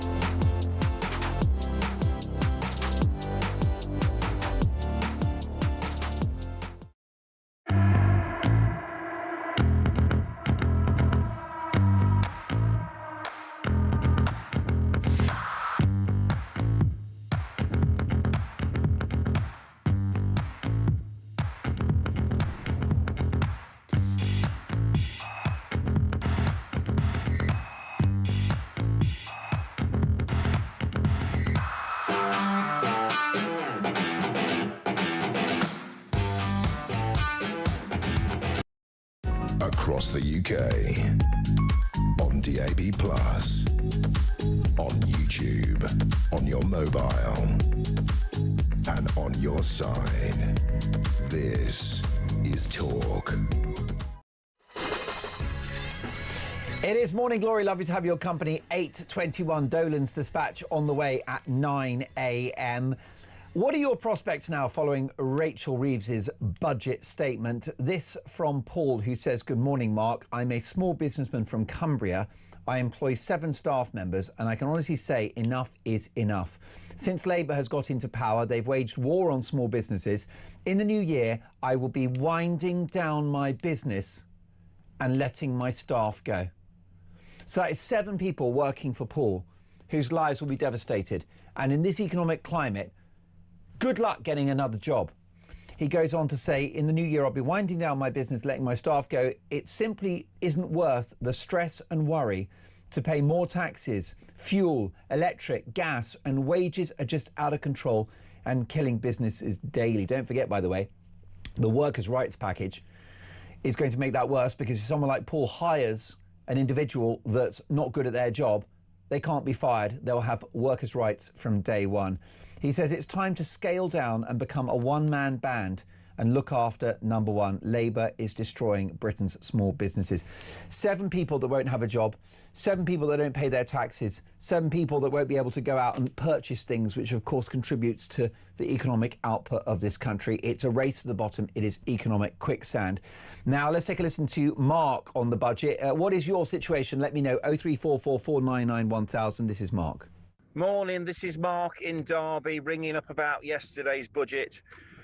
I've been turned upside again, my pockets have been pulled out, and yet again the government have gone for me, the working man who does his job, pays his taxes, and all the people. They do absolutely nothing for the people who are unfairly claiming false benefits, being paid cash in hand, not paying their taxes. They've done nothing of that.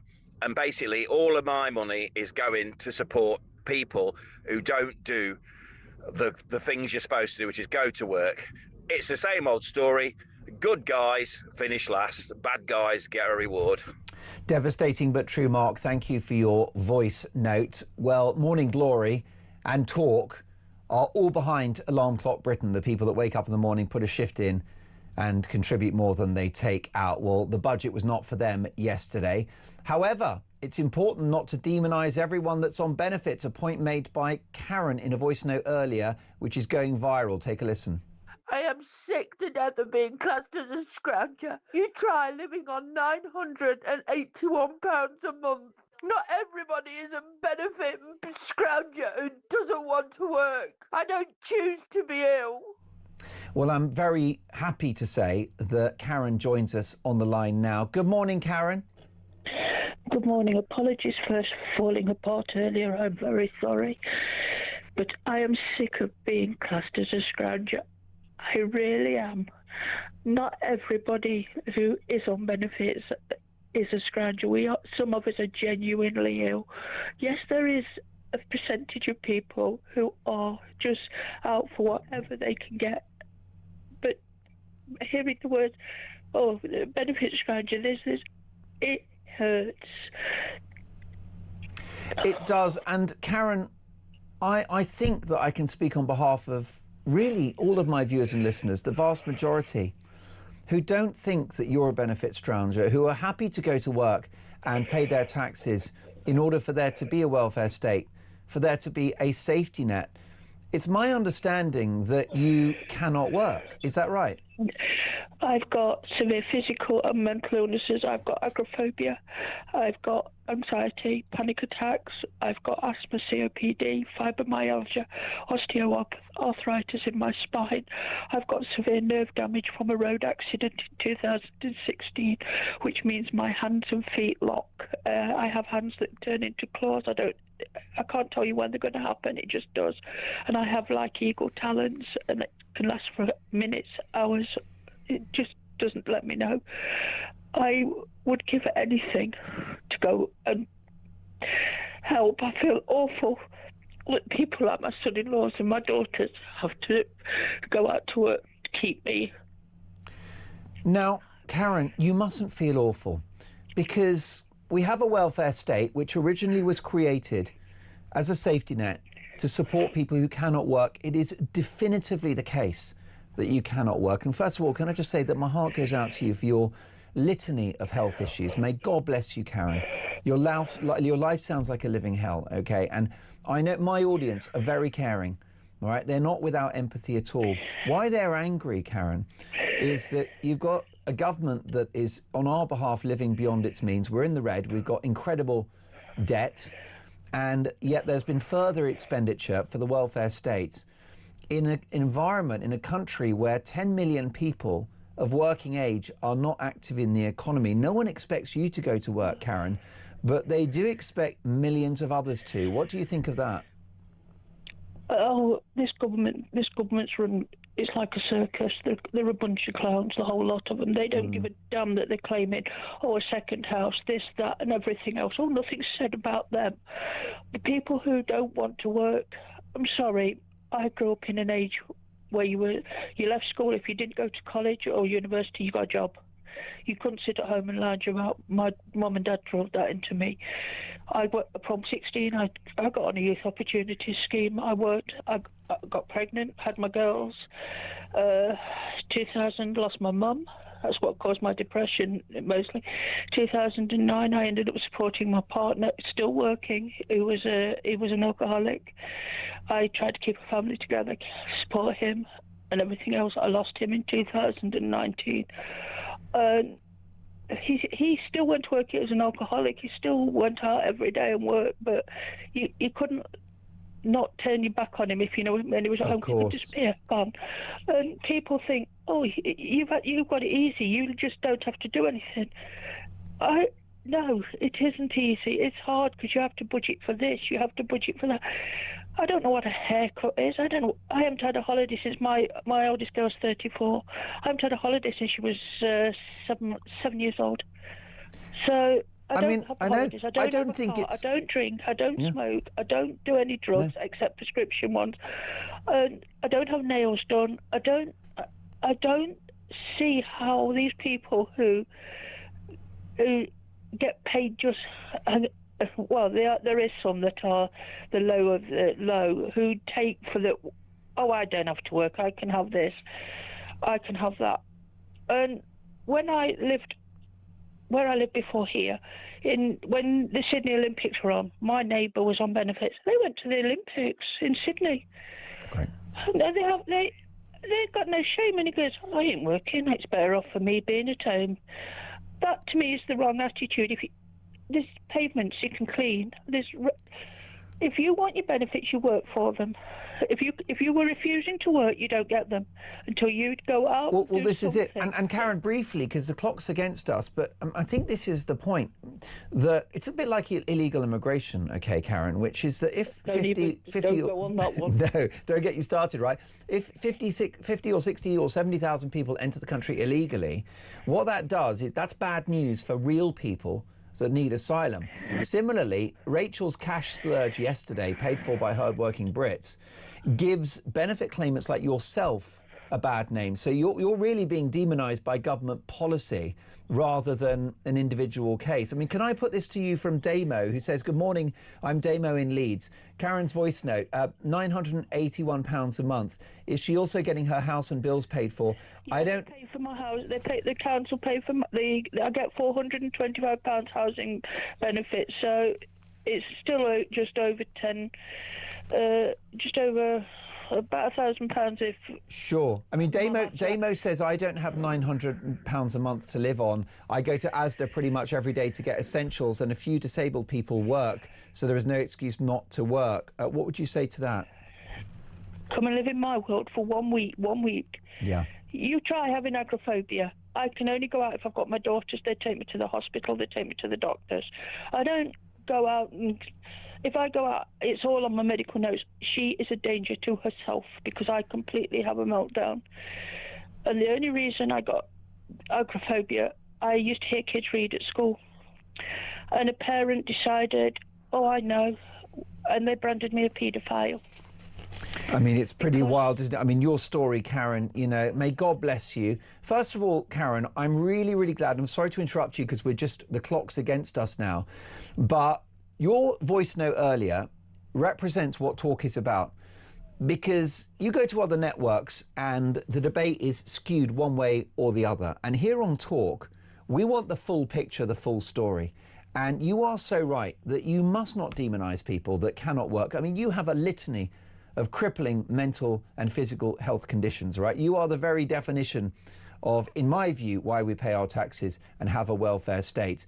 But I will say that government policy is now giving folk like you a bad name, and that the incentives in this awful new administration and from yesterday's budget are deeply wrong, because what it does is it rewards people not like you, Karen, but others who can work that don't. And what it does is attacks and clobbers wealth creators and people that are alarm clock Brits who put in more than they take out. Karen, I do hope you'll call me again. God bless you. Good luck getting through today, and sending you all of our warmest wishes. Life is not easy for you, as it is not for many millions of other Brits. Ross Clark is a top columnist at the Sun newspaper. Good morning, Ross. Good morning, Mark. It's important, isn't it, that we don't demonise benefits claimants, many of whom need that cash. But that wasn't really the aim of yesterday's budget. This was about perpetuating welfareism, whereby it pays not to work.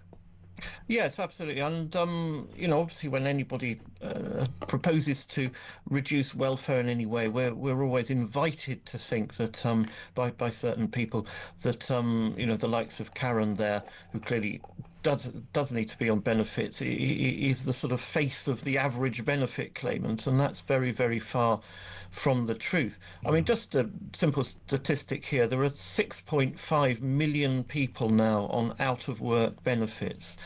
That's sort of universal credit, sickness benefits, all combined now. And they're not all Karen, are they? They're not in her situation. No, they're not. And that is higher than it was in the early 1980s recession, when we had all that heavy industry closing, the coal mines, steel works and so on, and shipyards, and people being thrown onto the dole because, their places of work were being closed.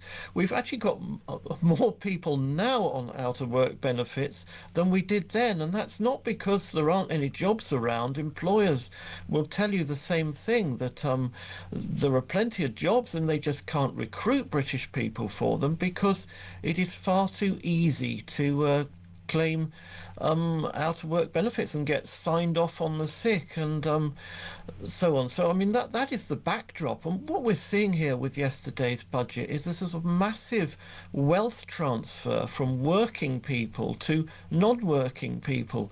And, exactly the opposite, of course, of what Rachel Reeves is promising to do. And this freezing the tax thresholds to 2031, that really is devastating to the incomes of people in the middle, those people who, maybe now paying a marginal tax rate of 20%. In a year or two's time, they'll be paying a marginal tax rate of 40%. It's even worse if you're, now earning sort of 95,000 or something. You tip over into the 100,000 plus, you get a marginal tax rate of 60% because your personal tax allowance is withdrawn. And in fact, if you've got savings or you've got shares, say, in the company that you work for, Rachel Reeves put another 2% tax on that, so your marginal tax rate is now 62%. And now look at what happens if you've got children and your free childcare vouchers start to be taken away when you get to 100,000. There are many thousands of people now in Britain who have a effective marginal tax rate of more than 100%. And this is why, you can raise taxes all you like, but it doesn't necessarily mean you will get more revenue, because if you're discouraging people from working, you're going to get less revenue. Ross, with the clock against us, what I really enjoy about your columns and your books as well, extraordinary journalist that you are, is the way that you crunch the numbers and communicate them in a way that we can all understand. So are you able to give me your overview on where these policies will take the British economy and the nation's finances by the time of the next general election? Because as far as I can see, what we're looking at is more borrowing, stubbornly high inflation, more unemployment, lower growth. Can you just give me an overview of the state of the country if things continue like they are in 3 or 4 years' time when the nation go to the polls? Yeah, let's put the public debt into context here. I mean, this year the government is going to be spending over £100 billion. That's, around 10% of all the revenue it takes. They're going to be spending that on debt interest, and that's because of the accumulated debt. No government UK government has balanced the books in 23 years now, which every year on year we've been piling up the debt, and that is now the bill. That is a huge anchor on the public finances, on the economy. Now, the Office of Budgetary Responsibility yesterday, this wasn't sort of quite brought out in Rachel Reeves's speech, but thankfully it was leaked by the OBR beforehand, so it already, by the time she stood up, actually downgraded growth forecasts for the next 5 years.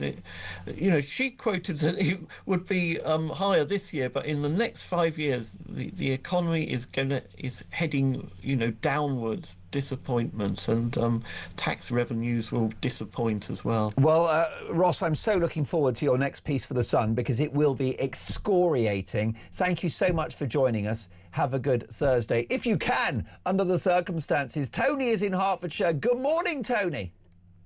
Good morning, Mark. Hello, my darling. Listen, tell me about your situation. What are your prospects after Rachel's budget? Well, let's put it this way. I'm in receipt of PIP, but I'm in receipt of it when I had to jump through hoops with Atos. Yeah. And it was embarrassing, demeaning and dehumanising, but I had to do it. It's the only way you could get it awarded. And my health, unfortunately, is such that it will only ever get worse. It will never get better. But I have worked in my life. I have gone to work whilst raising kids, while my ex-husband also went to work. So I have paid into the system. I'm not just taking from it. But I do agree, I've got to say this, I do agree, we have a huge amount of people that are claiming benefits, that claim things, for example, that they have anxiety due to COVID lockdown. And I'm sorry, but I call absolute bull on that. I don't buy it. I think you've got sticky back syndrome and you're too lazy to get off your backside and go to work. Why? Because you don't think you should have to do a menial job. Because Tony Blair's generation told everyone, go to university, don't be a plumber, it's beneath you, don't be a bricklayer, it's beneath you.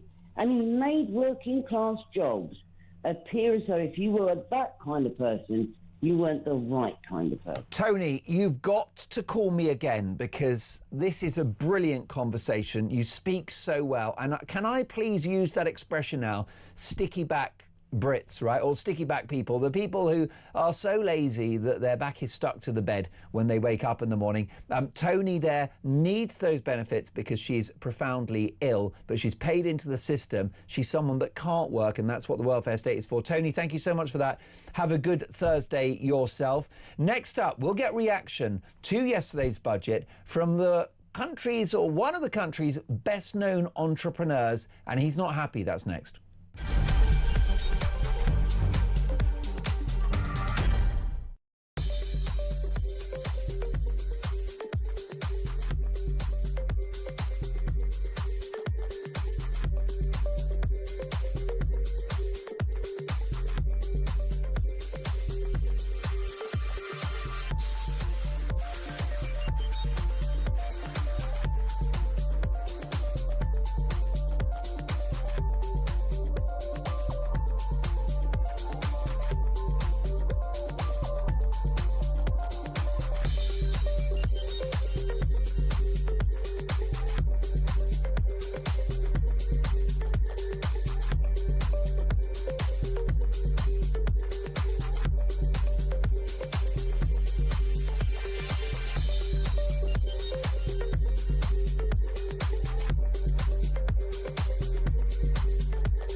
across the UK, on DAB+, on YouTube, on your mobile, and on your side. This is Talk. 8:42, this is Morning Glory. Let's get reaction to the budget from Rachel Reeves speaking in the House of Commons yesterday. Let's speak to one of the country's highest profile businessmen, Charlie Mullins, OBE. Good morning, Charlie. Good morning. At the risk of asking, what is your mood this morning? Well, that's crazy. I mean, it's probably the most disastrous budget I've ever heard of. It's a great budget if people are thinking like myself, which I've already done it, move to Dubai, Italy or Spain, then at least you can take your money with you and not get hammered by the Treasury. The only people that are going to benefit on this budget are, unfortunately, the people that don't go to work. And I do feel sorry for people like Karen that should be looked after more, and Tony. But there's many out there that are stopping that happening because they just won't go to work. They can go to work and they won't go to work. So it's bad for businesses. There's been no help whatsoever for small businesses. There's no forecast of any growth. And the increase in minimum wage and living wage, which I agree on, but it's just going to put more and more stress on businesses, and you'll find there'll be more and more people that lose their jobs, and basically there'll be more unemployment and more businesses closing down. Indeed. Well, how about this from Paul, Charlie, who says, good morning, Mark. I'm a small businessman from Cumbria. I employ 7 staff members. I can honestly say enough is enough. Since Labour has got into power, they've waged war on small businesses. In the new year, I will be winding down my business and letting my staff go. Yeah, look, that's going to happen all over the country.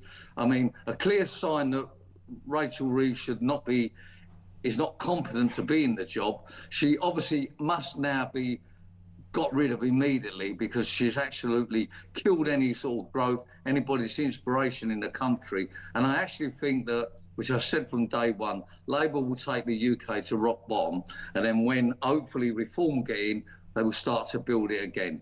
But they've done nothing at all for small business. All they've done is made it better for people that don't go to work. They've got no intention of helping businesses. I think businesses are a cash machine rather than a partner. It seems to me that's a very good metaphor. If Reform were to win the next election, will there still be a country to save, or is the damage done, Charlie? Who knows? I mean, I like to think that, you know, we can come back and survive from things like this, but who knows? I mean, there's a lot of damage been done, but there's a lot of confidence in the Reform Party. The real problem we have with Labour is they just do not understand business. They're very anti-business. They're very much socialist, and we can't run a country on that basis. We've got to encourage people into the workplace, and they've come up with this nonsense of increasing minimum wage and living wage. And the workers' rights package, of course, and the red tape. And, well, of course, all the red tape, and, you know, they haven't even talked about the employment laws that they're probably going to implement in the near future. You know, the national insurance hike should have sent all the right messages out to them that it had the vice versa effect. Now freezing the national insurance costs, which means that you're going to be paying more and more tax over the next few years, right until 31. It's absolutely... I think she's delivered 2 budgets now, and they say that they're the worst 2 and the biggest increases in tax in anybody that's ever been in government. So it's a clear sign that she's the wrong person, the wrong party is in there, and we need to get rid of her and try and reverse what she's come out with, because everybody in the country, well, not everybody, probably, I don't know how many people, he said 6 million people on benefits. 50% of them shouldn't be on it because they're capable of working. So I would say the people that are better off are the people that are on benefits, and the people that are just not prepared to work and are just draining the country, the illegals, the migrants. People keep going up, say to me, don't keep mentioning them, but they're the ones... Keep mentioning them.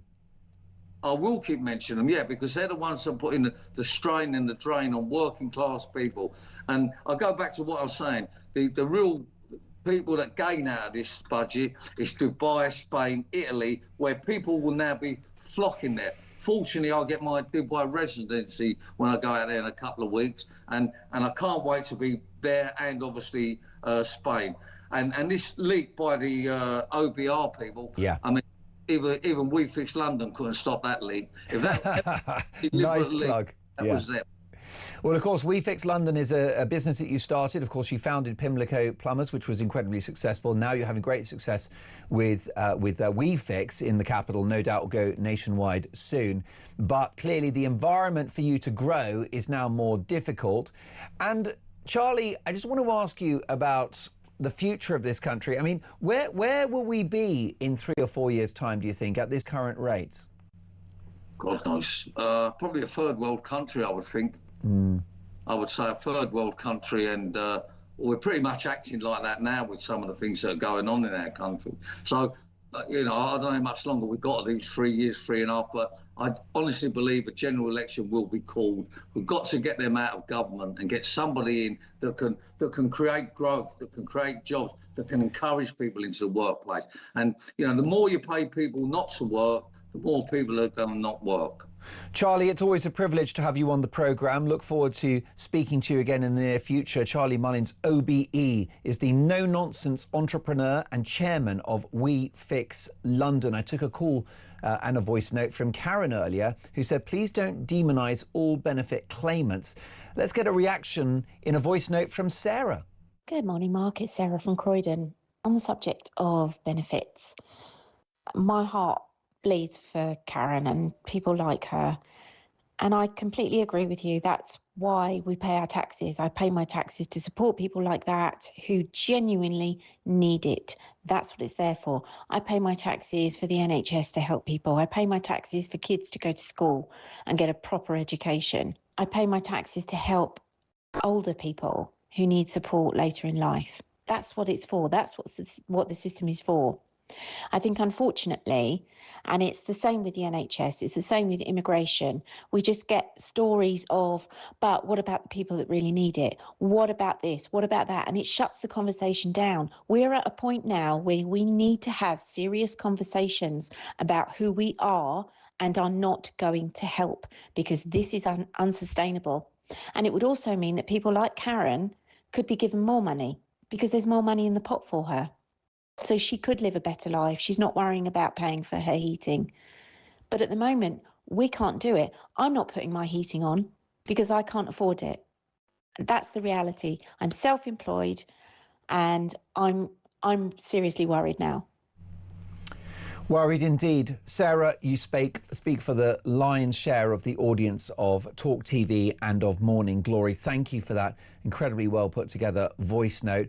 Worried it's dark times. Margaret says, I work part-time and the only money I get every month is my pay of £736. This is what I have to pay for everything.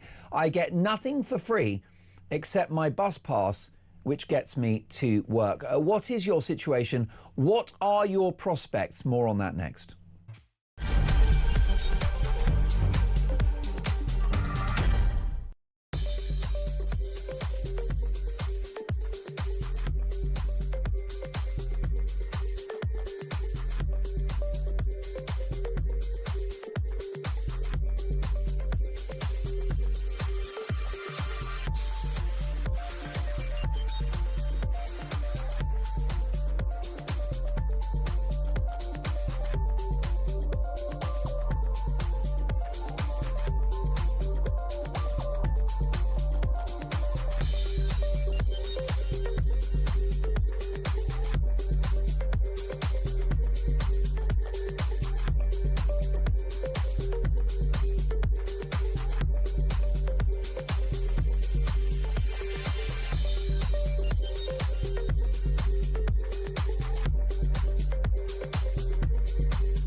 Big news coming this December. Our talkTV app is moving to the Talk app.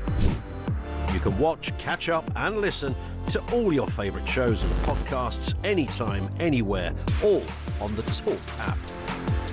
From Monday, 1st of December, the talkTV app will no longer exist, so don't miss out. So head over to your App Store or Google Play and search Talk now.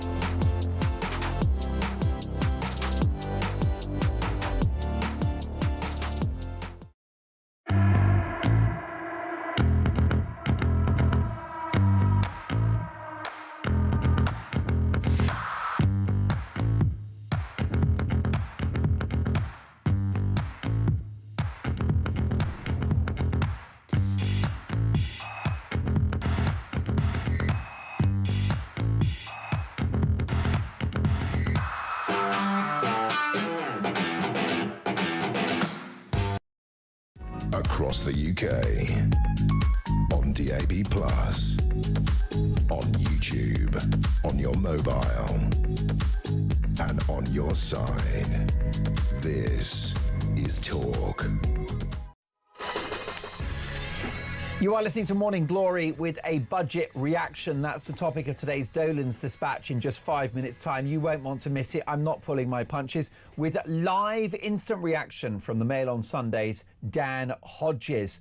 Steve says, good morning, Mark. A few years ago, my son had a girlfriend whose parents were both on benefits due to physical issues. Both, however, coached at the local athletics club. That's Steve in Rotherham. Mike says, hey up, Mark. This two-child benefit thing has been scrapped in favour for the appeasement and votes from certain large family people. Nothing more. That's Mike in Wakefield in West Yorkshire. How about this from Tricia? Good morning, Tricia. Thank you for your message. She says, Mark, what is so hard to understand? If you can't afford to pay for your own children, don't have them. It's not rocket science. This government is a complete and utter disgrace. Have a good day. Well, Tricia, thank you for your message. It definitely helps me to have a good day because I want to get your opinions on the radio and on the TV. So much more to come. But first, shall we have a little light relief? 90 minutes in 90 seconds from The Sun. And I'm delighted to say that we will talk about the beautiful game, Premier League football. Lloyd Canfield is the Chelsea reporter at The Sun. Good morning, Lloyd. Morning. I like that you said it's a bit of light relief. I think that's what we all need at the moment, and football brings that to everyone. We definitely do. And I'll tell you who's having a worse day than Rachel Reeves this morning, Lloyd, and it's Arne Slot, who is the manager of Liverpool, who have spent almost £500 million and got worse as a team. I mean, yeah, you talk about a bad budget. That's not ideal, is it? Arne Slot is definitely in a bit of trouble. Liverpool this season have just been absolutely abysmal. They've had a lot going on, and you have to, of course, feel for them with the tragedy of losing Diogo Jota as well. But their results simply have not been good enough. It's a travesty, really, for Liverpool this season. And last night, a 4-1 thrashing by PSV at home. Last week, they were battered at home as well. It's just not good enough from Liverpool. Indeed so. And what about a good result for Arsenal yesterday against Bayern Munich, and that will have stung for Harry Kane, ex of Spurs? It definitely will, yeah. And Arsenal, the complete opposite to Liverpool, in such good form. They look utterly imperious.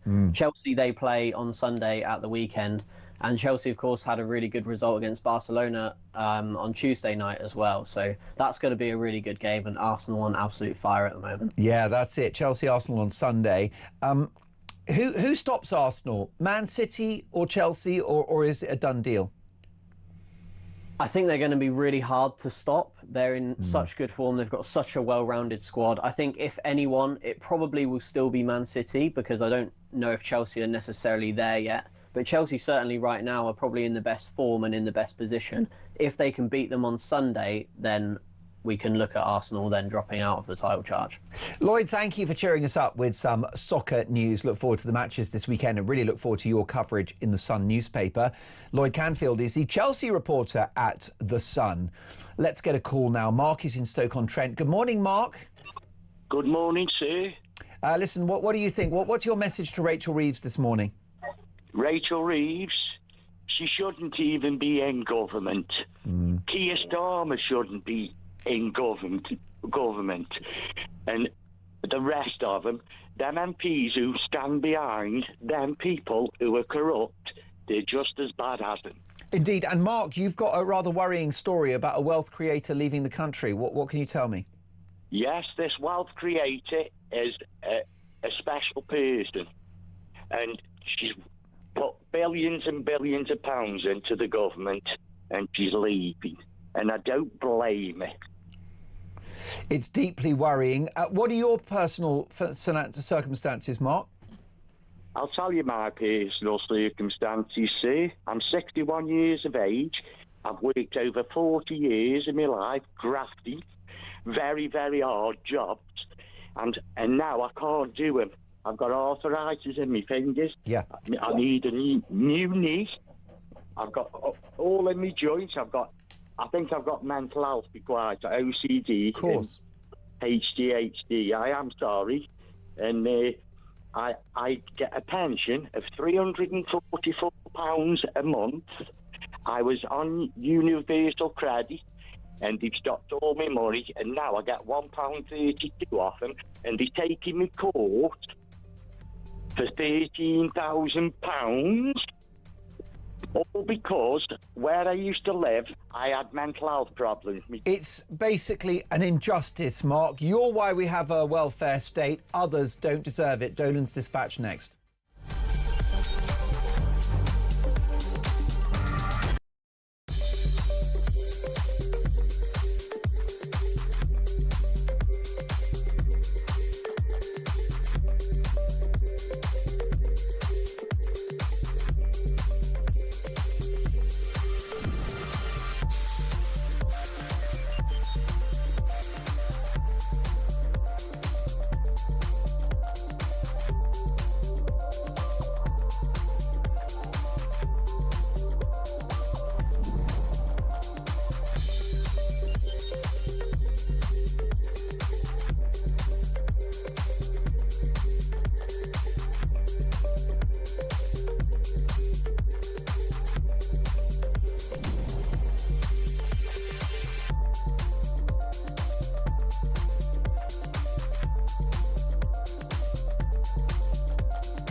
Across the UK, on DAB+, on YouTube, on your mobile, and on your side.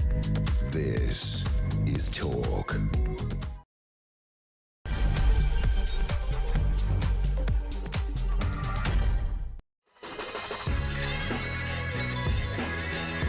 Top of the morning, it is coming up to 3 minutes past 9 in the morning. A war on alarm clock Britain has been waged. I'm Mark Dolan. This is Morning Glory and a very busy hour to come.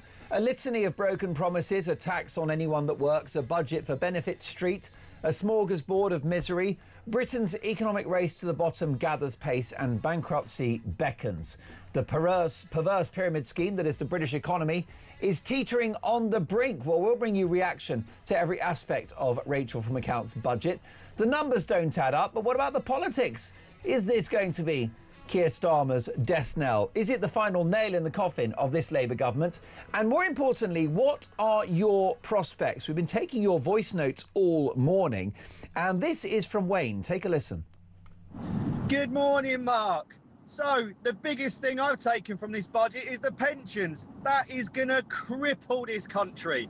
£2,000 tax-free allowance for your pension. No one's going to do it. And also, pension companies are not encourage it because it's going to cost them more. So it's costing you more, putting you in a higher tax bracket. It's then costing companies more. So no one's going to put money in pensions. And then in 50 years' time, when you go to claim your private pension, it's going to be diddly squat. It is so short-sighted and just absolutely insane. Rachel Reeves, you need to hang up your coat and you need to go home because, my God, you have not got a Scooby-Doo. Get those voice notes in 03444991000. The next 60 minutes of radio and TV belongs to you. I want to put your opinions on the national television and radio airways. What are your prospects? I want to know about your situation. I want to hear about your finances, about your bills, about your mortgage, about your rent, about the inflation which is inflicting you every time you step outside your front door. Tell me your stories and tell me how your feelings are about the future. What are your prospects? 03444991000 and text the word talk in your message to 87222. Waiting in the wings for his reaction to Rachel Reeves's budget is the top columnist at the Mail on Sunday, Dan Hodges. But first, Dolan's dispatch. Socialism. The failed idea that never dies. Rachel Reeves has achieved her political dream. She has created equality by making all of us poorer. As wealth-creating Brits flee the country, the rest of us will sink very quickly in the economic quicksand that is this wretched, awful economy that we have in 2025. An economy created by the Chancellor, Rachel Reeves. What we witnessed yesterday in the House of Commons was a crippling catalyst in our collective race to the bottom. And as the wealthy and productive leave our shores, once again Starmer and Reeves, the most dangerous double act since the craze, will once again run out of other people's money, and we will pay the price. This is a budget which punishes anyone that works, and I mean anyone, and rewards anyone that does not. It was the work shy, and it was the idle and the feckless who were the beneficiaries of this budget over those who get up in the morning and work hard. Our vast and unsustainable welfare state, with all the wrong incentives, has been supercharged and given a line of cocaine that would have even Johnny Depp blushing, with a cash bonanza for those on benefits. Alarm clock Britain putting in a shift for millions of idle freeloaders, Labour's preferred constituency, who don't even know what an alarm clock is. No reprieve for the farmers, which means the total wipeout of small and medium-sized farming enterprises that have been in the same family for generations. Millions dragged into the higher rate of tax, sending a clear message from number 11, which is that even a modest income is seen as rich by these quasi-communists who are currently in charge. If you buy an electric car now, you're neither saving the planet nor any money. Another massive con from this egregiously dishonest administration, who lied to the public in July 2024 when they said that they would not raise taxes. Their promise not to do so was akin to Count Dracula committing not to visit that blood bank. Savers clobbered, people with pensions clobbered, people who own their own home, especially if it's a big one, clobbered. People who saved the Exchequer millions by educating their kids privately, clobbered. The only thing that saw a reprieve was the bingo, where duty will be removed. And what we saw yesterday was socialist bingo in all of its unadulterated glory. An ever-expanding state, ever higher taxes, spiralling debt, a war on aspiration, and a punishment beating of wealth creators who pay the lion's share of tax, who invest, who create jobs, and whose efforts bankroll this increasingly dysfunctional and failed country. Rachel from Accounts has taxed everything that moves, including betting, large houses, farmers, and anyone that gets up in the morning and puts a shift in. She's even taxed milkshakes, which is bananas. Do you see what I've done there? And coffee-flavoured drinks. Well, hard-working Brits are definitely waking up and smelling the coffee today. Let's get reaction now from one of my favourite journalists, the top columnist and commentator at the Mail on Sunday, Dan Hodges. Good morning, Dan. Good morning. Dan, if anything, that budget was worse than expected. Well, it was certainly as bad as expected. I mean, I think what is interesting about this budget, I mean, as you kind of articulated in that monologue, is normally budgets are quite complex. You know, they're quite complex things in terms of the delivery. They're quite complex things to analyse for people such as myself, and it takes a bit of time for the economic and political impact to feed through. I think the one thing we can give Rachel Reeves credit for, there is clarity in this budget. And the clarity is around the very simple fact that in the general election, Rachel Reeves and the Labour Party in their manifesto gave a commitment not to raise taxes on working people. 12 months ago, she repeated that pledge. She actually said at the budget at the time she specifically would not freeze tax thresholds for working people because that would have been effectively a breach of the manifesto commitment. And yesterday she raised taxes for working people. So there's no ambiguity. Rachel Reeves and Keir Starmer lied to the British people in that general election. They are taxing working people after they pledged not to. Remember, even less than a year ago, Rachel Reeves was still pledging not to. And so it is quite clear what the political ramifications for Keir Starmer and Rachel Reeves are. It's over for them now politically.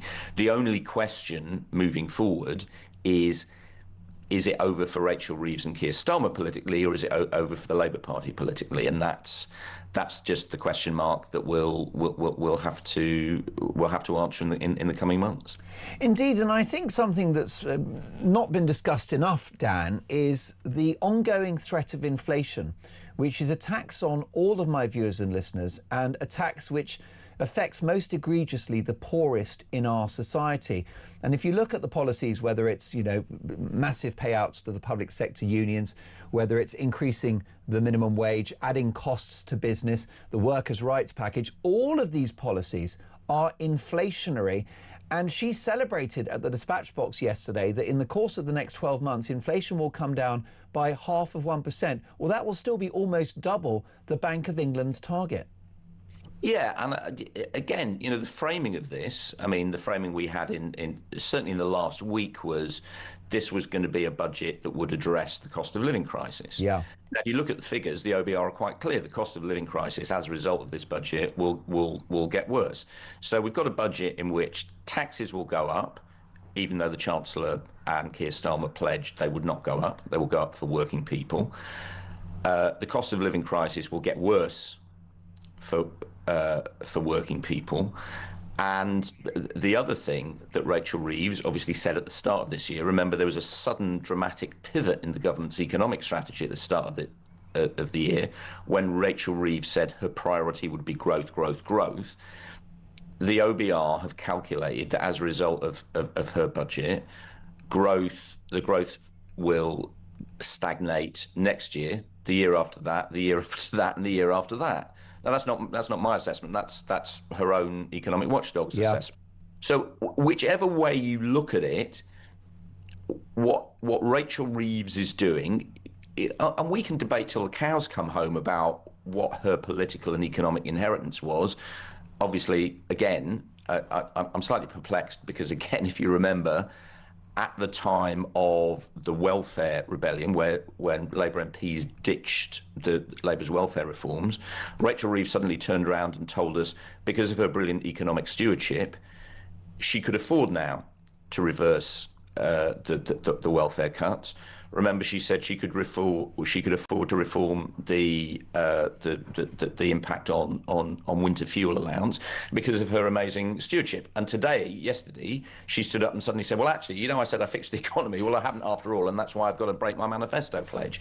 So across the board, as I said, there is absolutely no doubt about what the political implications of this will be for her now, because the background to this, the dire political background, with obviously Labour MPs openly talking about replacing Keir Starmer, that was before yesterday. So what's going to happen in the days and weeks ahead, God only knows. Most definitely. Let's take a listen to the Chancellor, who said that those with the broadest shoulders must bear the burden. Let's take a listen, Dan.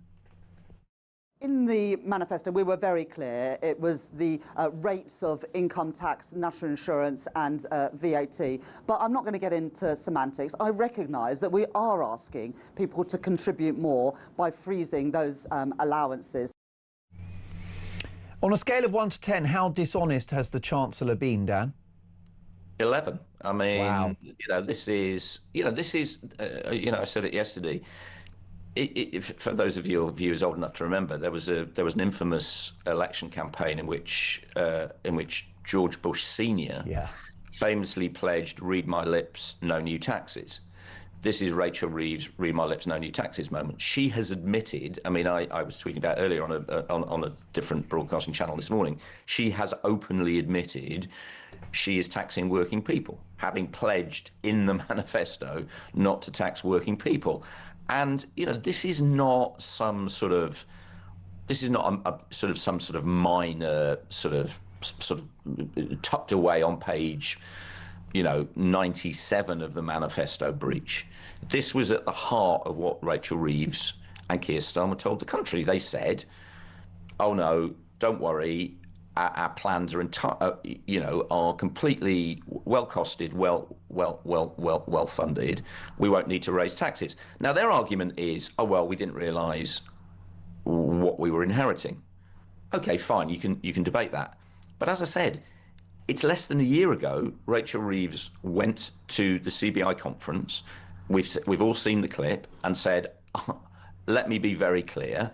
I will not be coming back in 12 months' time with more borrowing, more public spending, and more tax rises." And that's literally what she did. So even on her own terms, this argument, "Oh, well, I didn't know until I got into the Treasury and opened the books, and oh my God, the Tories had left this appalling black hole for me." Even if you accept that, she certainly knew what the state of the economy was 11 months ago. She most definitely did. And listen, I'll be at the front of the queue, Dan, to absolutely condemn the previous Conservative government over 14 years, in which wokery infiltrated our public institutions, in which we had open borders and unsustainable legal net migration. I will condemn the Tories for the highest tax burden since the Second World War, for all of the inflation, for, in my view, the COVID overreaction when you look at Florida, Texas and Sweden, who did very little and had the same outcomes. Net zero. The list is endless of Tory failure. And my viewers and listeners are furious with the Tories, Dan. But Labour said they'd make things better. They've made things worse. Can we take a listen to Rachel Reeves on the two-child benefit cap, which is going to be lifted? Take a listen. I can announce today, fully costed and fully funded, the removal of the two-child limit in full from April.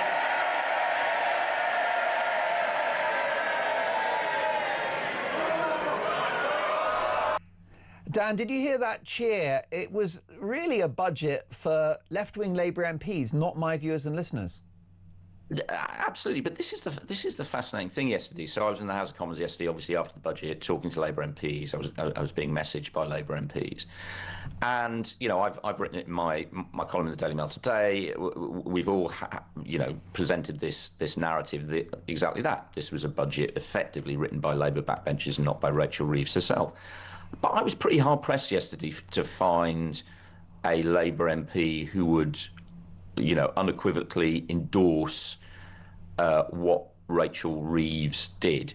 Given this was supposed to be a budget for placating angry Labour MPs, giving Labour MPs what they wanted, I couldn't find many who actually thought, were prepared to come out and say, this is brilliant. The sort of the range of responses I had was from a kind of neutral, this isn't going to change anything, we're still going to have to get rid of Keir Starmer, to, as you've just identified, the idea of putting up working people's taxes to pay for additional welfare, when all the polling is very, very clear on this.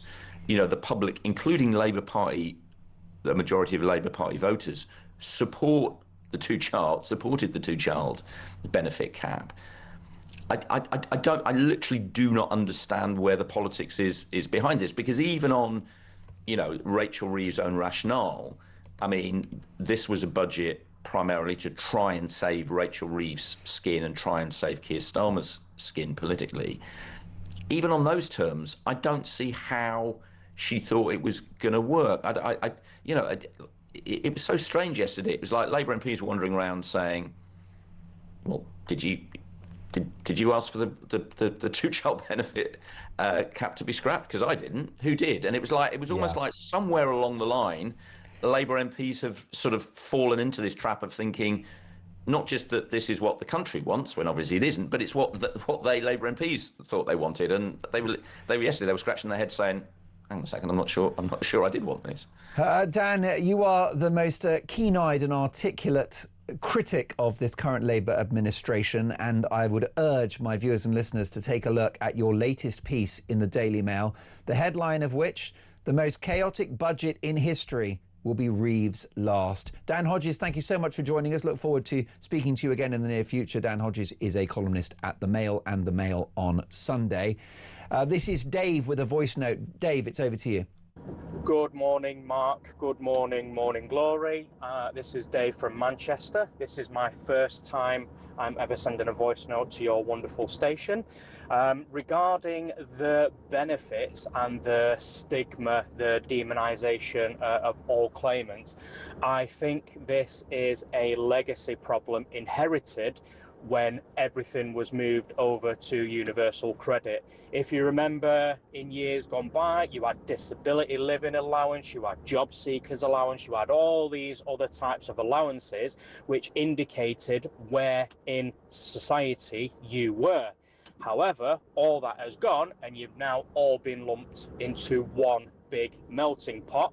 And unfortunately, as a nation, as a herd mentality, we automatically look for the worst, which means that anyone on universal credit is automatically seen as a scrounger, when actually, if somebody was on disability living allowance, they would have a lot more sympathy, a lot more understanding, and significantly less demonisation.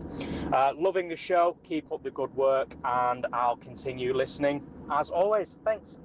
Dave, thank you for that. There is no talk without you and without the army of people that watch and listen to this show on a daily basis. The reason why we exist is to put your feelings, your concerns and your opinions on the national television, radio and other broadcast media airwaves. Jennifer is in Suffolk. Good morning, Jennifer. Good morning, Mark. Now, Jennifer, oh my goodness, you sound a bit like a work-shy scrounger to me. Are you a freeloader, my love? Yes, I am. I'm 75 and I'm still working. If only, right? Tell me about, what do you do? Tell me about your financial situation, Jennifer. I work with dementia, and when my husband died 11 years ago, I went back full-time. Yeah. When it got to sort of retirement, I thought I'll try it out. But my income, with a basic pension and a top-up from my other one, is just over $12,000 a year, which is impossible to live on. Yeah. Also, I have worked all my life, and we saved, and I mean it, we really saved for our old age. And I'm now spending that money. I'm now going to be penalised by this dear lady, and I just feel so sad and depressed. And I have medical problems. I need 2 new hips, 2 knees. I have spinal stenosis, and it's just been confirmed my shoulders are not great. But with the NHS, it's wait forever. How can she say that the waiting lists are reduced? They're not. Well, this is the problem, Jennifer. So the taxes are going up, the cost of living is going up. Life's not getting better. I mean, if it was like I don't know, Sweden or Norway or Denmark, Jennifer, where taxes are high, but the hospitals are like five-star hotels, then it would be more acceptable, wouldn't it? Of course it would. And quite frankly, I paid for one operation, but it was nearly just under 20,000. And I haven't got that limit. You know, my income is limited. I don't know how long I'm going to live. I want to stay in my house. I have to pay extensive council tax, as everyone does. But I'm just so depressed. But I just have to thank you because talk gives me hope. I listen to you at 6 in the morning until I have to go off and do something or hobble off. But thank you, Mark. Well, listen, Jennifer, I'm sure that you're a very sprightly 79. And, you know, myself and my colleagues here on Talk, we really, you know, appreciate how important this network is. And we're nothing without you. Thanks for your kind words. And it isn't complicated. We're there just to represent your concerns. That's why we have a growing audience. And that's why people come to us, because we'll say stuff that you won't hear on any other networks. There are no narratives. There's no spin. It's just, you know, call me up, tell me about the reality of your situation. And Jennifer, your situation is a ridiculous one. You're 79 and still in work in order to make the bills, to help the bills be paid. That is ridiculous. At the age of 79, in a civilized society, you should have your feet up with a nice cup of tea, watching this program, not going out to work. But unfortunately, too many people have to work just to make ends meet, even when they should be in retirement. Listen, keep those calls coming and those voice notes as well. What is your situation financially, work-wise? What are your prospects following yesterday's budget? More on that next.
Big news coming this December. Our talkTV app is moving to the Talk app. You can watch, catch up and listen to all your favourite shows and podcasts anytime, anywhere, all on the Talk app. From Monday, 1st of December, the talkTV app will no longer exist, so don't miss out. So head over to your App Store or Google Play and search Talk now.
across the UK. On DAB+, on YouTube, on your mobile, and on your side. This is Talk. 9:28 Morning Glory. The Shadow Chancellor of the Exchequer, Mel Stride, joins us very shortly here on Morning Glory. It is 9:28 and this is some very good news, which is that from Monday the 1st of December, end of this month, our Talk TV app is on the move. All of your favourite shows and podcasts will continue on the Talk app. So get rid of Talk TV and download Talk app. So if you're watching or listening on the TV app at the moment, Talk TV, then head over to your App Store or Google Play and download Talk, and we will appear. Do it now. Do me a favour and get it done if you can. Joe says, I'm sorry, Mark. Joe in Norfolk. I just won't believe all these people on benefits have mental health issues. Everyone gets stressed in life. Everyone has periods of anxiety nowadays. It's just a badge to be able to claim free money and excuse not to work. Those claiming under this should be ashamed. I had a small bout of depression in my 30s and had very successful situations, but I worked all the way through and I'm still working. What doesn't kill you makes you stronger, says Joe in Norfolk. Joe, you're so right about that. David is in Manchester. David, welcome to Morning Glory. Morning, Mark. Glorious to hear from you. Tell me what you think about the budget. What's your overview?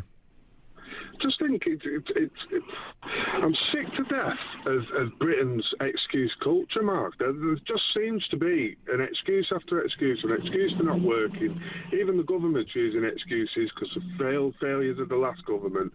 It's just, it seems like we live in an excuse culture.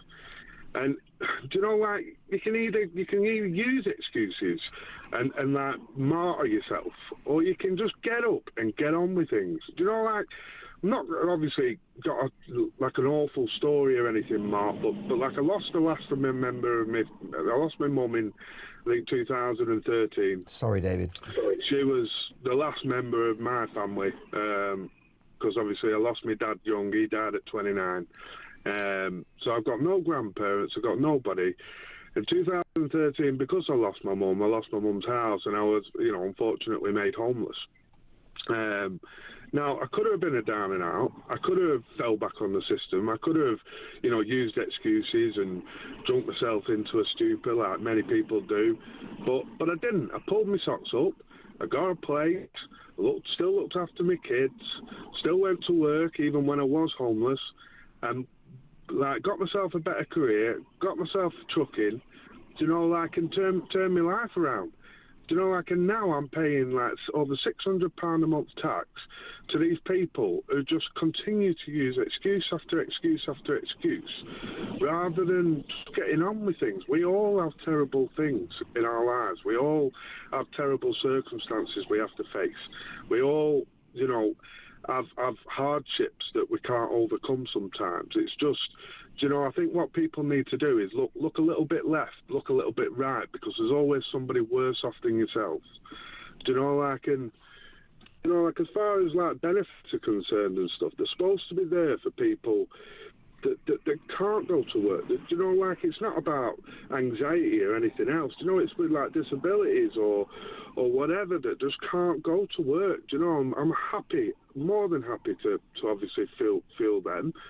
But when it comes to what you say, 10 million people out of work, surely, the country's going down the pot a little bit. It really is. And David, first of all, I'm really sorry for the loss of your darling mum.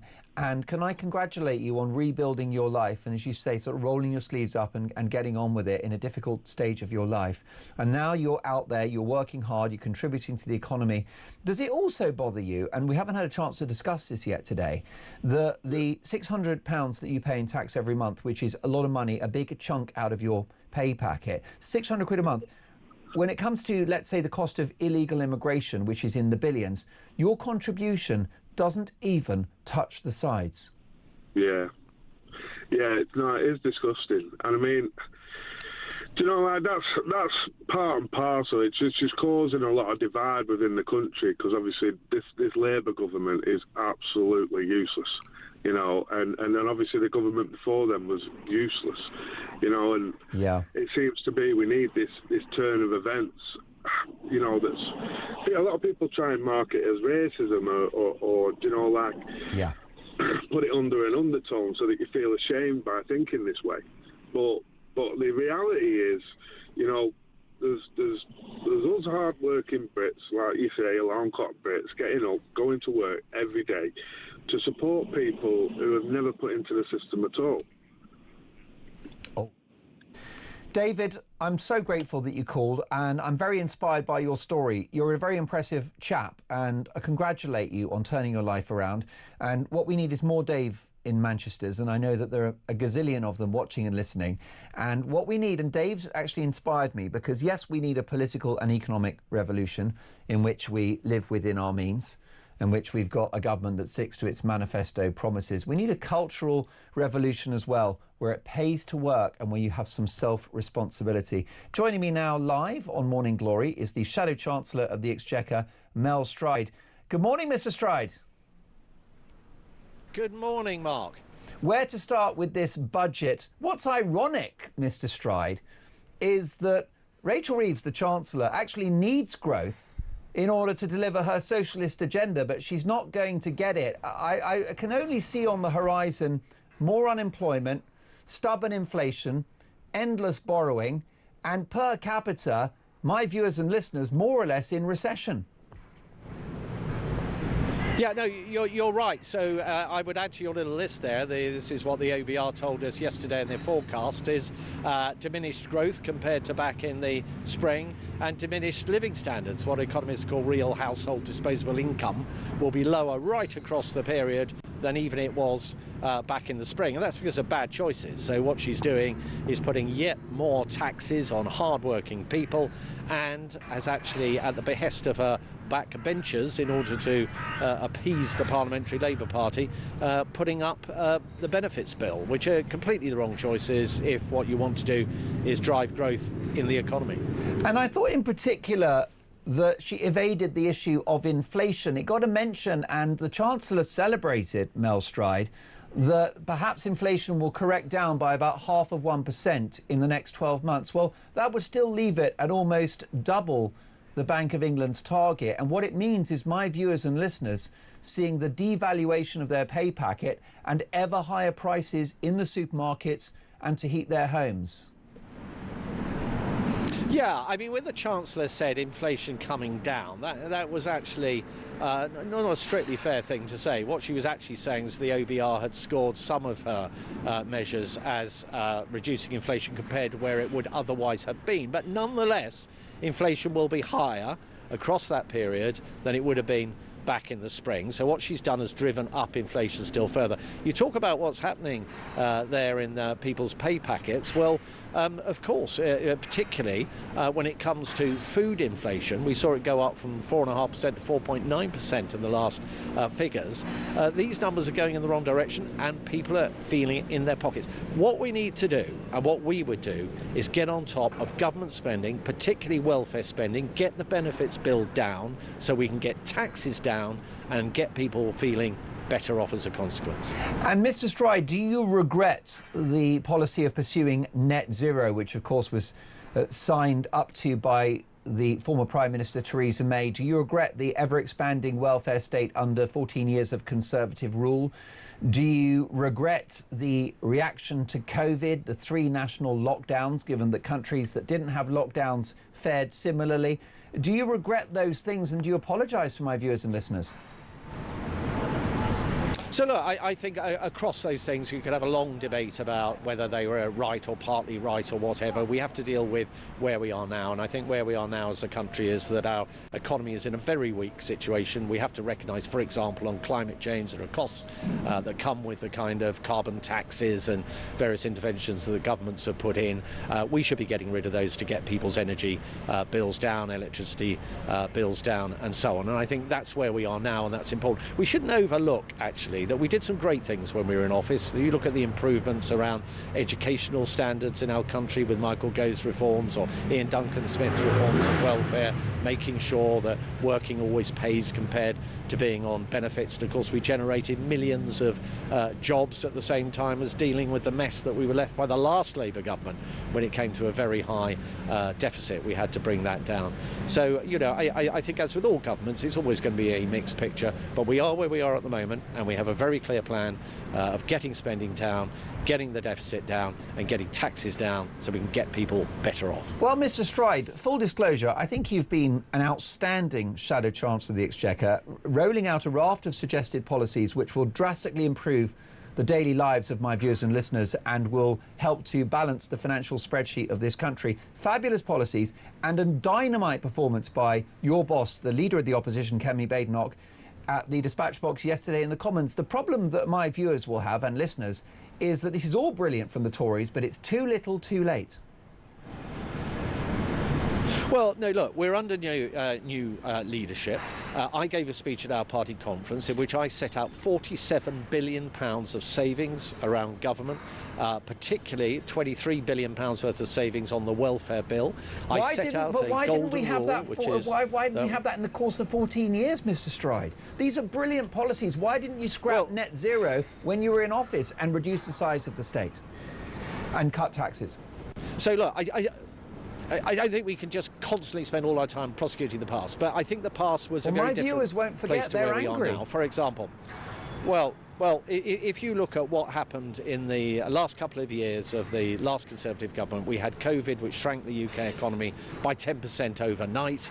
We had inflation that was imported to our shores through the Ukraine-Russia war, and that had to be dealt with. And we had to intervene in the economy in a very dramatic fashion. We spent hundreds of billions of pounds through furlough, protecting people's jobs and livelihoods, bounce-back loans and so on. And that did have fiscal consequences and consequences for tax. But where we are at the moment is we have an economy where we have a bloated government. It's far too big, particularly around welfare. We have to get those costs down, and we have a clear plan for doing that, and that means we can cut people's taxes and get our economy moving again. Well, it's an attractive policy platform which no doubt my viewers and listeners will reflect on, Mr. Stride. I've got some breaking news for you.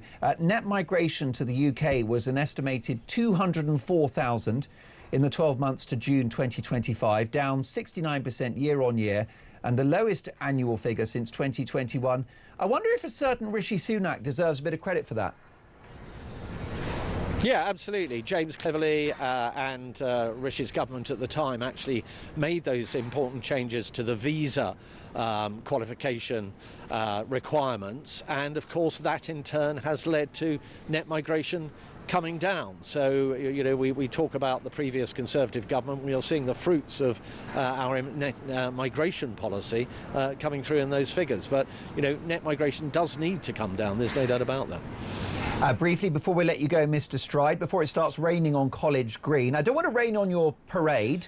I'm getting some texts in that you're impressive, and many of my viewers and listeners loved Kemi in the Commons yesterday, calling out the Chancellor's woke identity politics. But what would you say to people listening to this show who love the cut of your jib but just feel like they've given up on the Tories and that Nigel is the answer? Look, Reform have no plan for our economy, and the economy is so important. They went into the last election with about £100 billion worth of tax cuts and giveaways. They had no credible plan as to how they were going to deliver that. When the pressure mounted up, finally Nigel Farage stepped forward and said, oh well, forget all that, we're not going to do that now. We accept, effectively accepting that it was fiscally irresponsible, which basically tells you that had Reform won the last general election, the first thing they'd have done would to have been to renege on all the promises that they made in that manifesto. They have no answers to the economic challenges we face. As I've just discussed, set out a really clear plan around how we get the debt down, which is really important, by bearing down on government spending and get taxes down and favour those people who are out there working hard day in, day out and not spending yet more on benefits. Reform want to scrap the two-child benefit cap, as the Labour Party is going to do, costing hard-working people even more when it comes to paying more taxes. That's not the right prescription for our country. Mel Stride, excellent to meet you for the first time. Look forward to our next on-air encounter. Mel Stride is the Shadow Chancellor of the Exchequer. Your reaction, 0344 499 1000. How has the budget played out for you? What are your prospects? This is Edward. Hi, Mark. I've got so much to say on this benefits issue, but can I just say there is a whole other narrative to this that isn't being spoken about, and it's about the people who are now on benefits, who have been failed by a system that they turned to and trusted and believed in, that should have always protected them. And I'm talking about the Employment Tribunal. And then also the issue that I have as well, particularly with how do people on benefits get hired? How's about we abolish this requirement that all employers are asking, do you have a disability, before they even pick you for an interview? So why don't we scrap that and see how many people on benefits actually start getting employed? Well, I agree with you, Edward. What a brilliant voice note. I've got one word that sums up all of this: woke. It's all woke, isn't it? Handing out benefits to people that don't want it, telling them that if they've got a bit of anxiety, that that's a disease and they must be paid to stay at home. It is woke that is killing this country. Was it Donald Trump that said everything that's woke turns to, and then I can't use the word on a family show.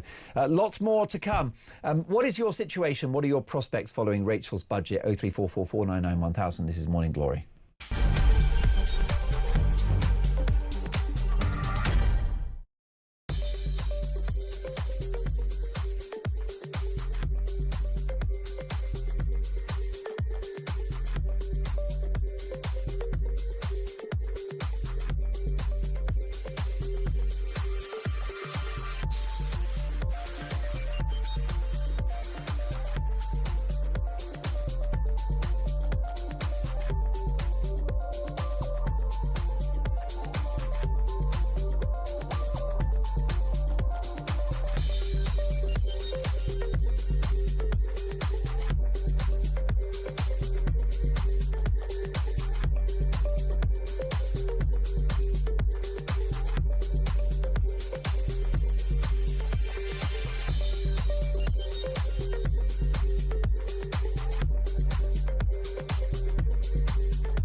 Across the UK, on DAB+, on YouTube, on your mobile, and on your side.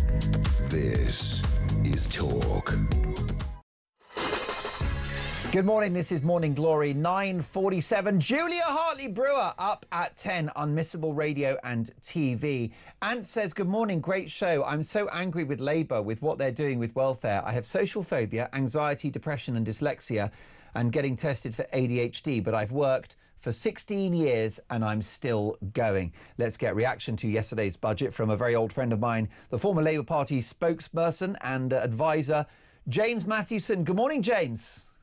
Good morning, Mark. And is it a good morning for you? Are you happy with yesterday's budget?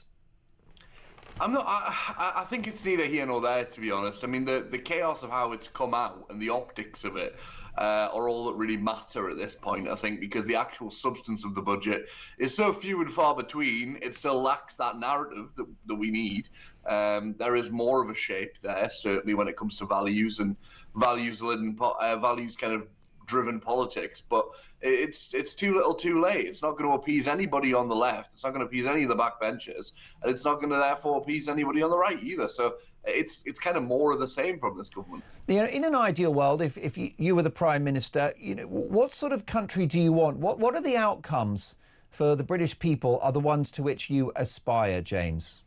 The opposite of yours, Mark, as you know. Well, we'll see about that, because I'm curious. What you know? How do you want things to play out in our society? Because I'm curious about whether those have been achieved yesterday. So, what in an ideal world does Britain look like? Do you think? No, they haven't been achieved. It's a country where the government is able to step in and support those who are most vulnerable and those who are in need.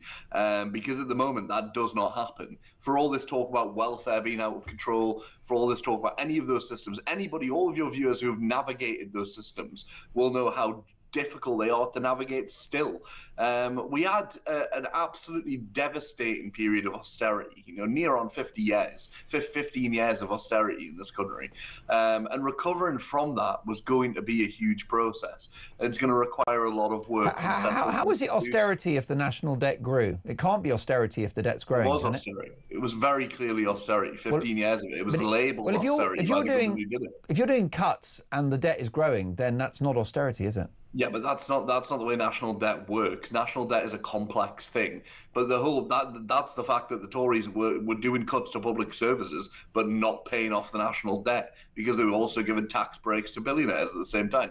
That was the problem. Now, James, fair enough. The fact that we suffered those cuts for no benefit, basically. Now, you're entitled to that view, and some people do think that the austerity years were overzealous. You're entitled to that view. James, I'm going to shock you and say that I'm with you all the way on wanting a society where those that need help, need our support, who can't walk and work and require benefits, should have them. So I'm actually allied with you on that. I'm in your tribe. Are we really? Yeah. So what happens is, if you're ill, let's say you've got, debilitating back pain, you've got slip discs, you've got a broken leg, you've got a severe, mental health issue like, for example, bipolar disorder, whatever it is that makes you unable to work, then I'm all for it to pay taxes to support those people.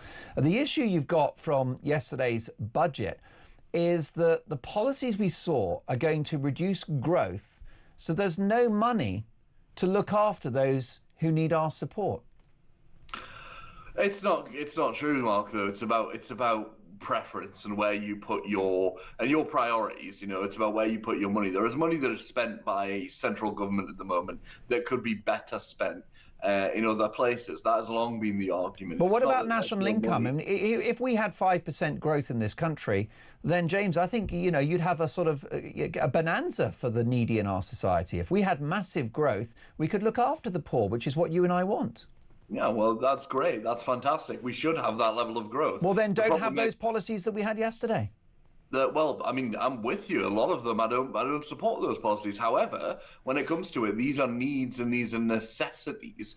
And I would argue, Mark, as well, for all you can play the game that we're allied on this, I understand that's what you say you want. But your obsession right now, I've just listened to your monologue, that woke is destroying this country. Oh, yeah, definitely. What does that mean, mate? What does that mean? What it means, woke is a culture that makes a victim of people that aren't weak and are not victims. So, for example, if you're having a bad day and if you're finding life difficult, then I'm afraid to say you still have to go to work because you're able-bodied and you're able to contribute to this society, because it was ever thus. People have always had mental health issues. They've always had anxiety. Life has always been difficult. And in the old days, before woke, they went to work.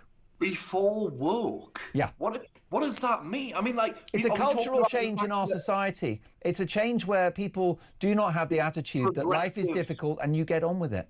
Progressive ideas that we want things to get better rather than worse. If you're saying it was always thus, I mean, how far do we want to go back, mate? Do you want, I'll give you a perfect example. Look at the Second World War, where the injured service personnel who fought in 2 world wars, once they got back into Civvy Street, they went to work, and they went to work in a factory, and they contributed. Mark? Is it too much to say that they shouldn't have done that? And is none of this... No, it is not too much. They should have done that because life is difficult, and unless you've got a broken leg and can't work, then you should. I don't believe that, mate. I'm afraid that is not the country I want to see. And this idea that it's to do with something called woke that you frankly can't identify. I have. I've described it as a cultural change where it's justifiable not to work even if you can. I've literally answered what woke is. It's not just about work, though, is it? It's about acceptance across the board and trying to live in a world that's compassionate, that's led by love. And I just hear this language about woke. It's all rooted in hate and bigotry and anger and self-loathing, a lot of it, mate. And I think it's rooted in the fact that the country's in the red. The country's broke. James, you're an intelligent man. Can you not see that we're skint? And if you try to further clobber the so-called super rich, they leave the country and we pick up the bill. It's not complicated. You don't. You've got a bus full of 85 millionaires going across the UK at the moment, patriotic millionaires who are asking to be taxed more. Sure, they're not going anywhere, mate. They're not going anywhere. James, I love our ding-dongs. Total rock star that you are. Come back on the show soon. Really enjoy our conversations. Don't forget, some of you will disagree with James, but he represents the views of a big old chunk of this country, including those who voted Labour at the last election, or at least some. So it's all about debate. That's why we love talking to James. And it's not bad for me to have a little bit of friction, bit of pushback, right? It's good for the presenter. 03444991000. What are your prospects? Oh, we've got some breaking news. The number of asylum seekers being housed temporarily in UK hotels is up 13% at the end of September to 36,273. That is 36,000 people that will need accommodation. 36,000, the majority of whom will likely be allowed to remain in the country. 36,000, some of whom may be terrorists, may be sex offenders. We don't know because they chucked their passport in the sea on their way over. Welcome to Broken Britain. More next.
Big news coming this December. Our talkTV app is moving to the Talk app. You can watch, catch up and listen to all your favourite shows and podcasts anytime, anywhere, all on the Talk app. From Monday, 1st of December, the talkTV app will no longer exist, so don't miss out. So head over to your App Store or Google Play and search Talk now.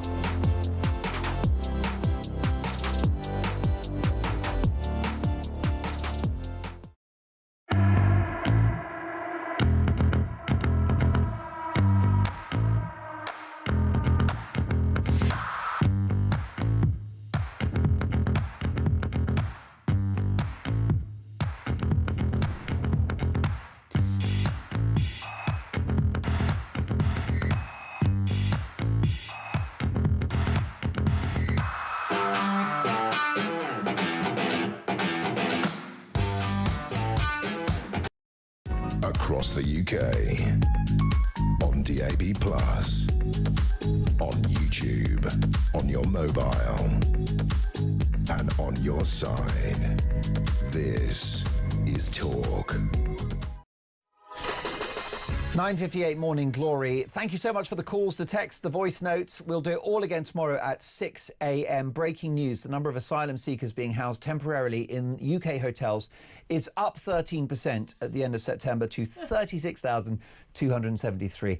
The voice you'll have heard chuckling is the Queen of Talk, Julia Hartley-Brewer. You've got to laugh. Or else wait you a minute, cry. I I thought mean, we you were just gonna- got to laugh. I mean, what? So we grow the economy by shrinking it. We smash the gangs, by encouraging them. We're going to tackle inflation by letting it be stubborn. I mean, where to start, really? This is going to be a big new line now and a fresh new headache for the government. The bad news just keeps on coming. It is just extraordinary, isn't it? Budget for Benefit Street for the shirkers, not the workers. And yet we're going to keep on bringing more and more people